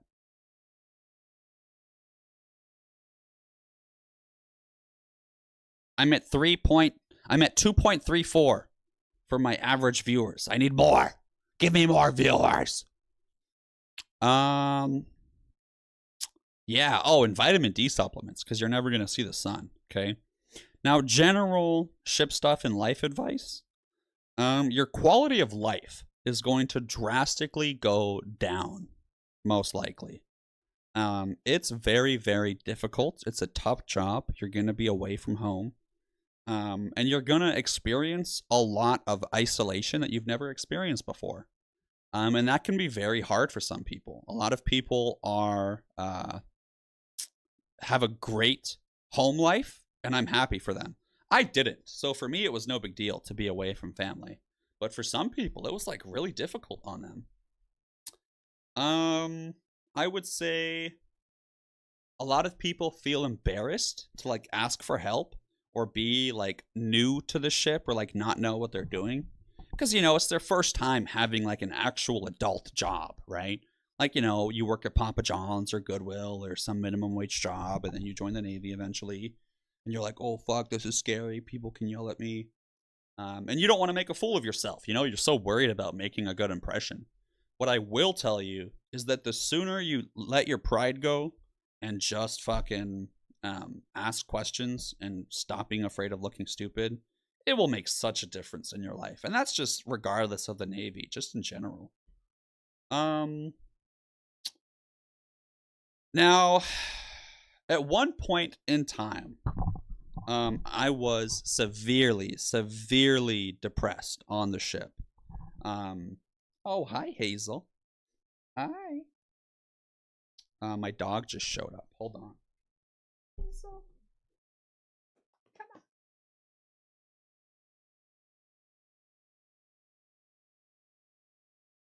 on.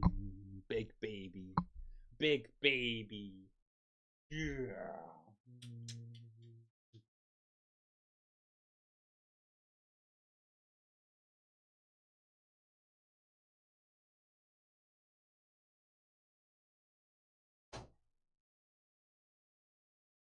Whoa!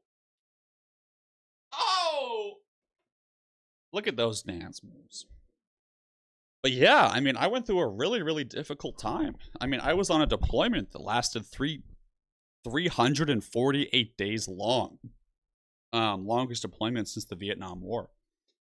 And I was just working all the time. Just stressed the fuck out. And when I did eventually like start going to therapy on the ship and like try to get help for what I was going through, like people legit talk shit to my face and they talk shit behind me, behind my back. And they were like, wow, like he's just doing this to get out of work. Or like, oh, it's not that bad. All of us are dealing with it. Why can't he?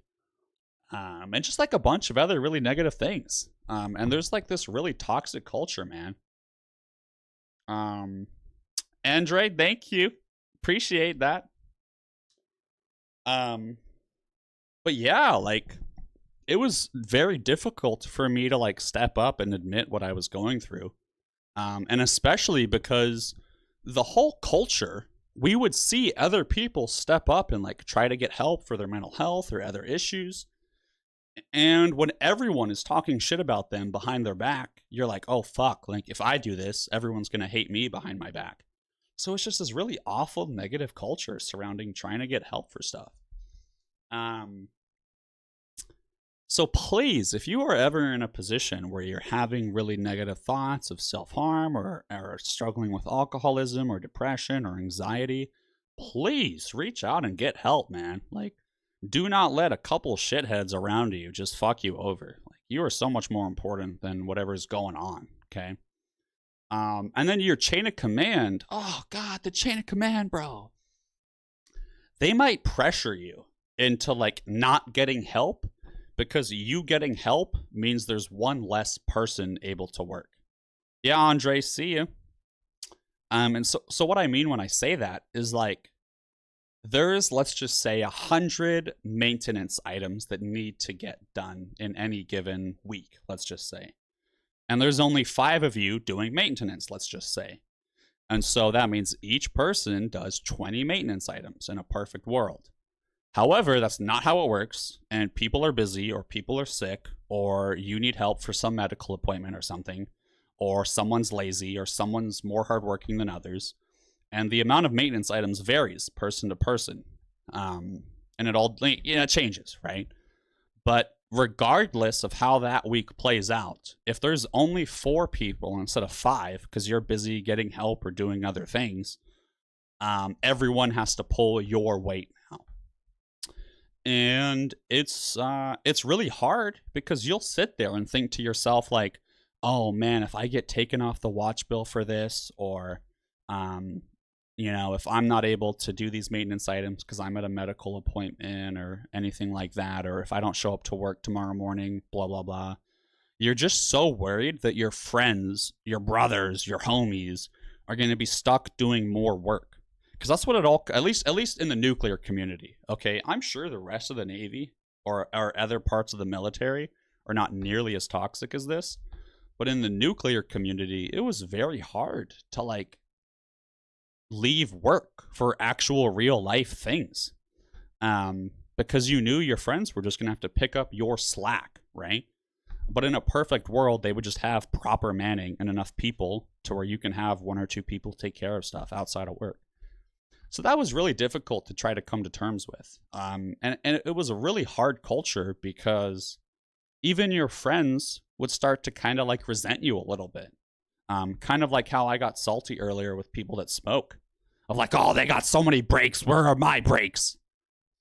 It's the same thing, but on like a larger scale of, oh, he gets a day off work for this, blah, blah, blah. Where's my day off of work? I wish I went to medical. So it's just a really tough situation to be in sometimes. And thankfully, I was respected enough by enough people to where I was still treated okay.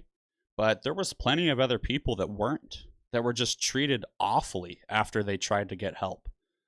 Because it did affect their ability to work.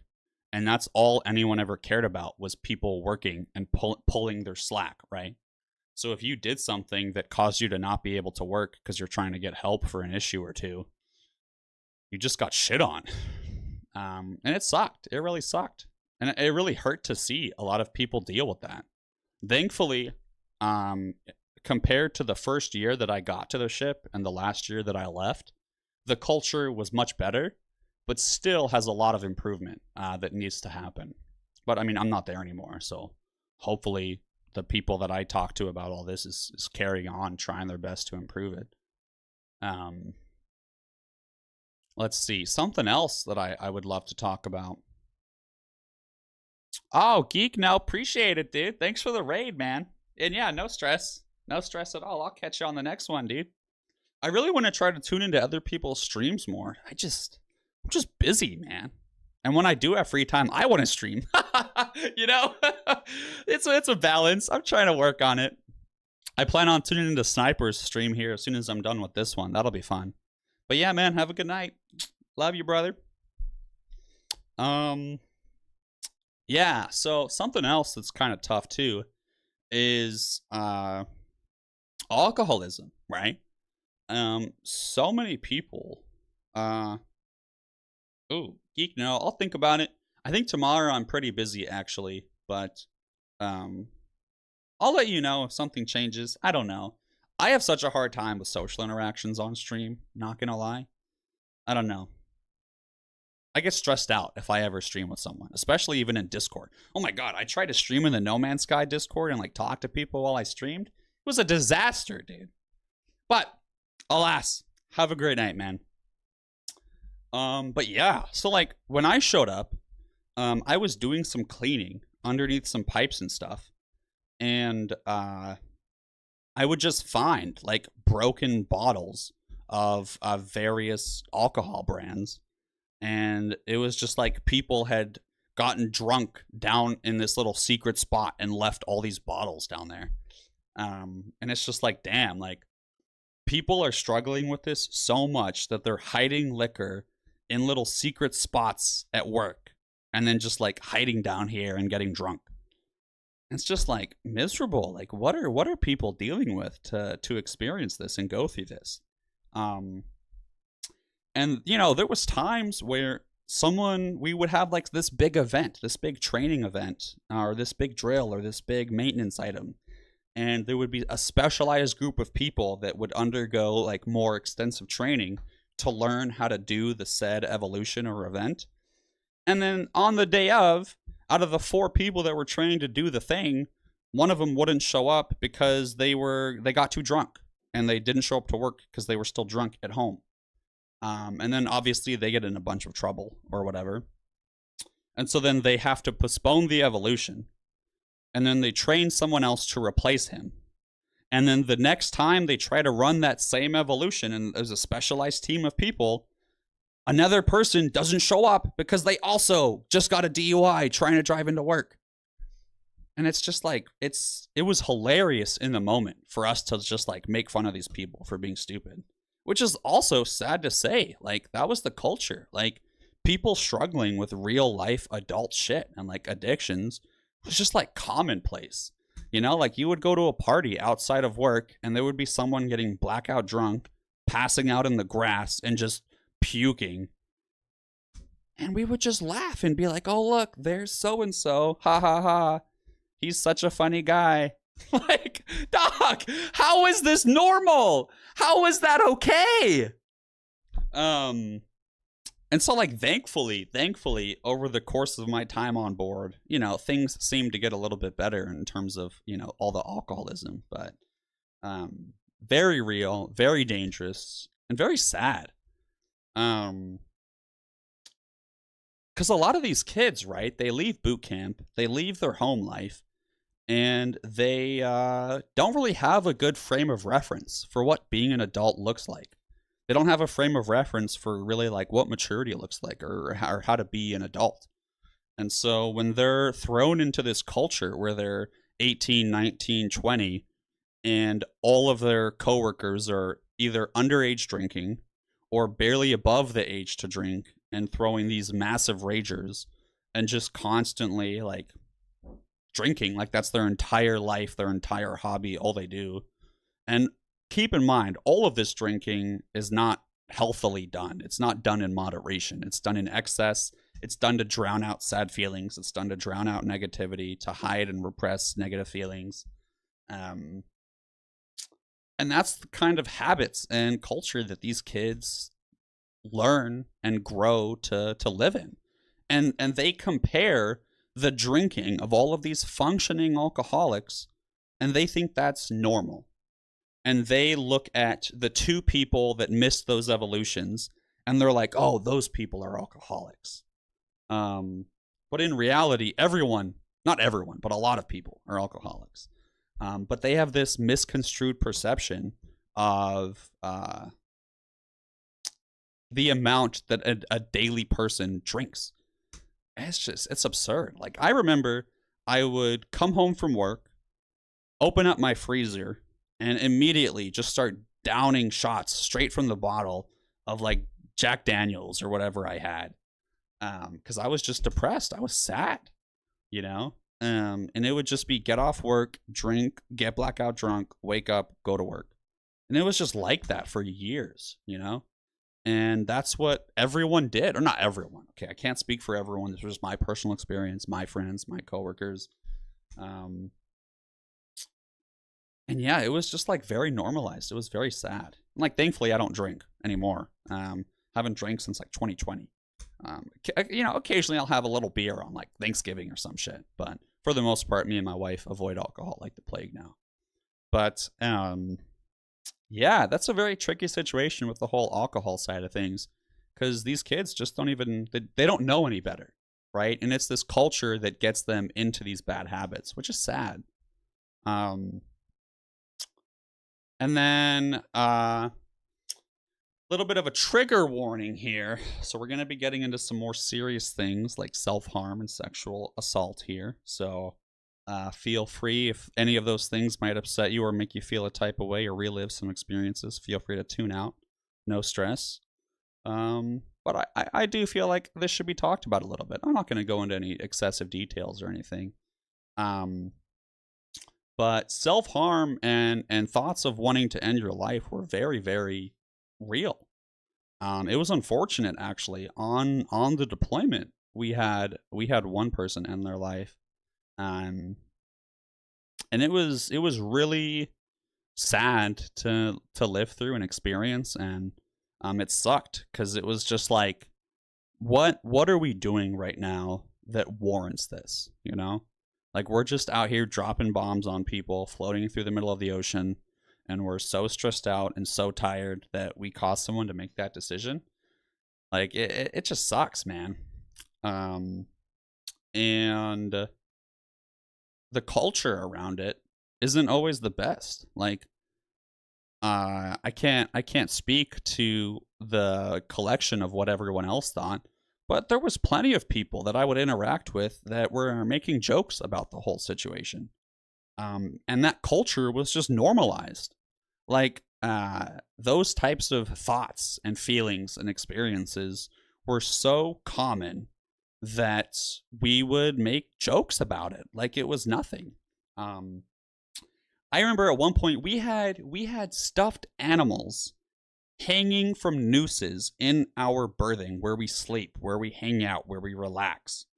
And there was literally like 10 plus stuffed animals just hanging from the ceiling in a very negative fashion, right? And it was just like a hilarious joke that we all thought was so funny. And it's just sad, man. It's really, really sad. Because I know at one point in my life, I was there. And I know, I'm sure millions of other veterans, people in America, people in other countries, they've all been there too. And it's really unfortunate that things like that happened. And yet the culture around it was so normalized, I guess, or like hilarious. Because it really put down people's actual genuine feelings, you know? Once a month, I would go to the ship psychologist and do a little therapy session. And I would walk in and immediately start crying. And I would just cry for an hour and like barely even get any words out. Because I was just crying about so many different things that were going on the ship, what I was dealing with, what I was going through. And then I would have to leave that little room where I cried and go right back to work. And I remember one time I looked my chief in the eye one day, and he was telling me to do some maintenance item or something, or asked me like why I was struggling lately. And I looked him in the eye and I was like, dude, like I've actually been really depressed lately. And he looked at me dead in the eye and was like, shut up. And like he was serious too. He was like, shut up. It's like, damn, dude, like brutal. Like, God, you're supposed to be someone that like I look up to, that you're my boss, and you're supposed to like be supportive of me and helpful. And that's your response to me opening up about something very sensitive. Thanks. Yeah, and then like all the malnutrition too, man. God, the food. Oh, the food was awful. Very, very tough. A lot of raw chicken, a lot of crispy rice, or super soft rice, or hold on, my headset just turned off. Which, you know what? Let's throw in a little background music. That way I can keep my headset on. You're listening to Tomorrow by Chopin. Oh, that's beautiful. Yeah, and so that was difficult. But the food, everyone was malnourished. I mean, obviously people weren't, but I was, and all of my friends were. And we legitimately had to bring on our own protein buckets or meal replacement packets, or tuna packets. And like that would be our go-to meal a lot of the time because we just didn't have time or energy to go to the galley. And if you wanted to go to the galley, you had to wait in a line for 30 minutes sometimes. Or for Thanksgiving, when it's supposed to be some happy, fun food festival event, you'll wait in line for food 2 hours. And like, you know, there's 5,000 people on a ship, 2 galleys, only so many CSs, culinary specialists. It's gonna happen. But still, like, I'm overworked, I'm underslept, and you're throwing this celebration and you really expect me to lose 2 hours of sleep just so I can get a meal? It's hard. Very hard. And keep in mind, right, my job as a nuclear mechanic was the worst, one of the worst deals possible, okay? There are plenty of other jobs in the Navy that are easy, or I won't say easy, but easier, or better working conditions, or a better work-life balance, or, you know, a better chain of command on average, or in general less maintenance items, or a better watch rotation, or just the job itself is less physically demanding.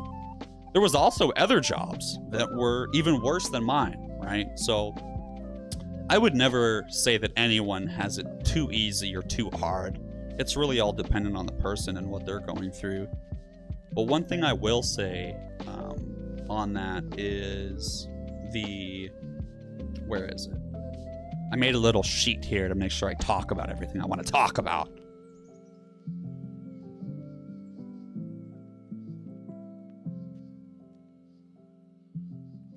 Oh, yeah, just like the chain of command, right? So, something people don't understand is that you don't really know what you're signing up for when you join the military. You really don't. You have no idea. Yes, sure, you signed up for it, right? Like, oh, you got yourself into this situation. But that's just not fair. Like, you really think me, when I was 17, am able to comprehend and understand what it would be like to be deployed? No fucking way. And I'm just in the Navy, dude. I'm just some guy that worked in a power plant on a ship. There's people actually like getting shot at or a whole lot of other very worse things. And people try to come at them. And it's just like, it's so hard to see.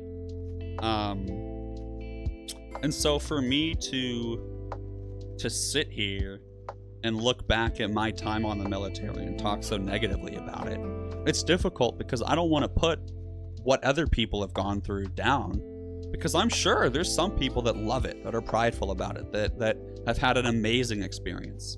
And I'm really happy that they've had that experience. Unfortunately, that just wasn't mine. And I feel as though people should be aware of that this kind of option or chance does exist for them to go through, you know? So I really hope no one has to go through what I went through, but if you're thinking about joining the Navy, specifically the nuclear community, something to consider. Please do a little bit more research before you make that decision.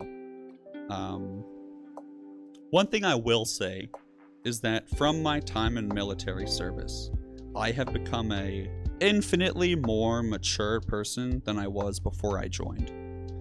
I also have a much stronger work ethic. I have much better leadership skills and articulation skills. Is that even a word? Speaking skills.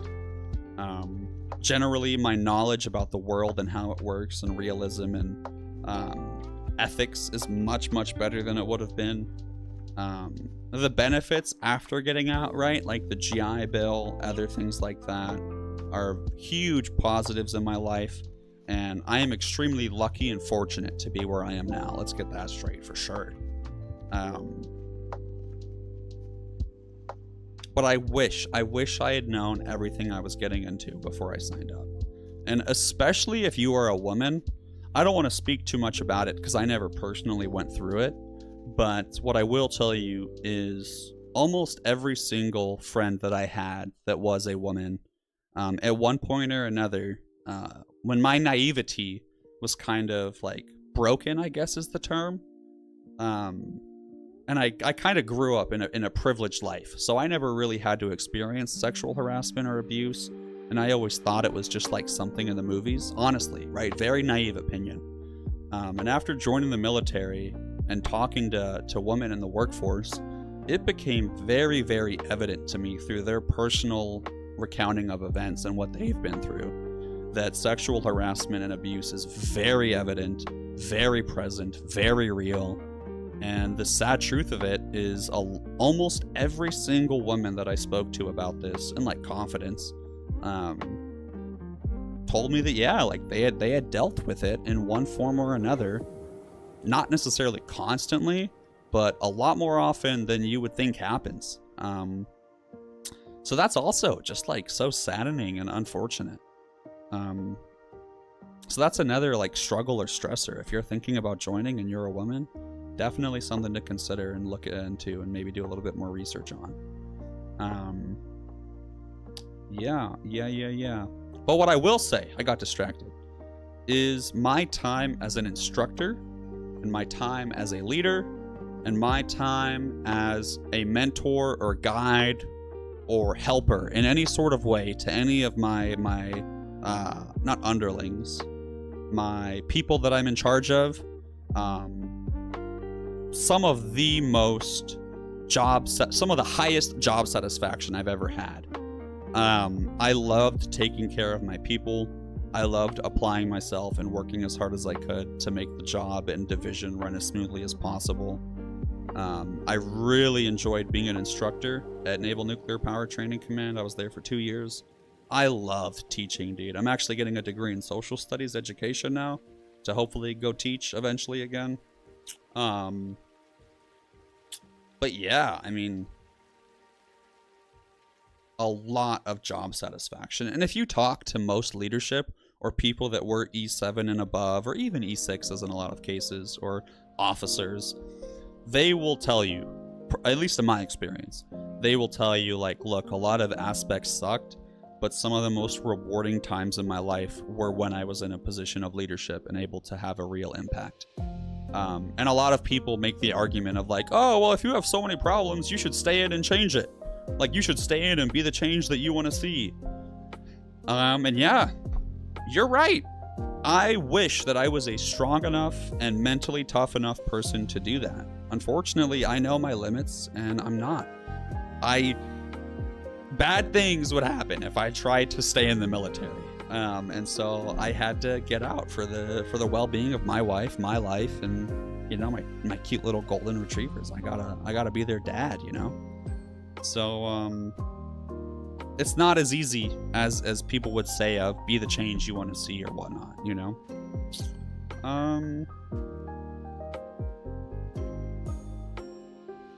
Yeah, wow, that's the Navy for you. That's Star Citizen, baby. Woo! Oh God, what have I done? This is on the internet now. Ah, the government's gonna come after me. I'm gonna get arrested. Yeah. We're gonna call it here. Love y'all. If you've watched all of this, thank you for your support and love. And if you have any problem at all with anything that I've said, please comment and let me know, and maybe I can address it and help soothe your feelings, or maybe clarify something that I said that I didn't mean to come across a certain way. Just please be polite about it. You know, I'm a guy. I have feelings, you know. But yeah, I wish you the best, and I hope you all have a great night. Bye! Oh, I'm going to be playing Timberborn soon. I don't know if you guys want to watch Timberborn, but that's what I'm going to play. So, yeah. Okay, bye.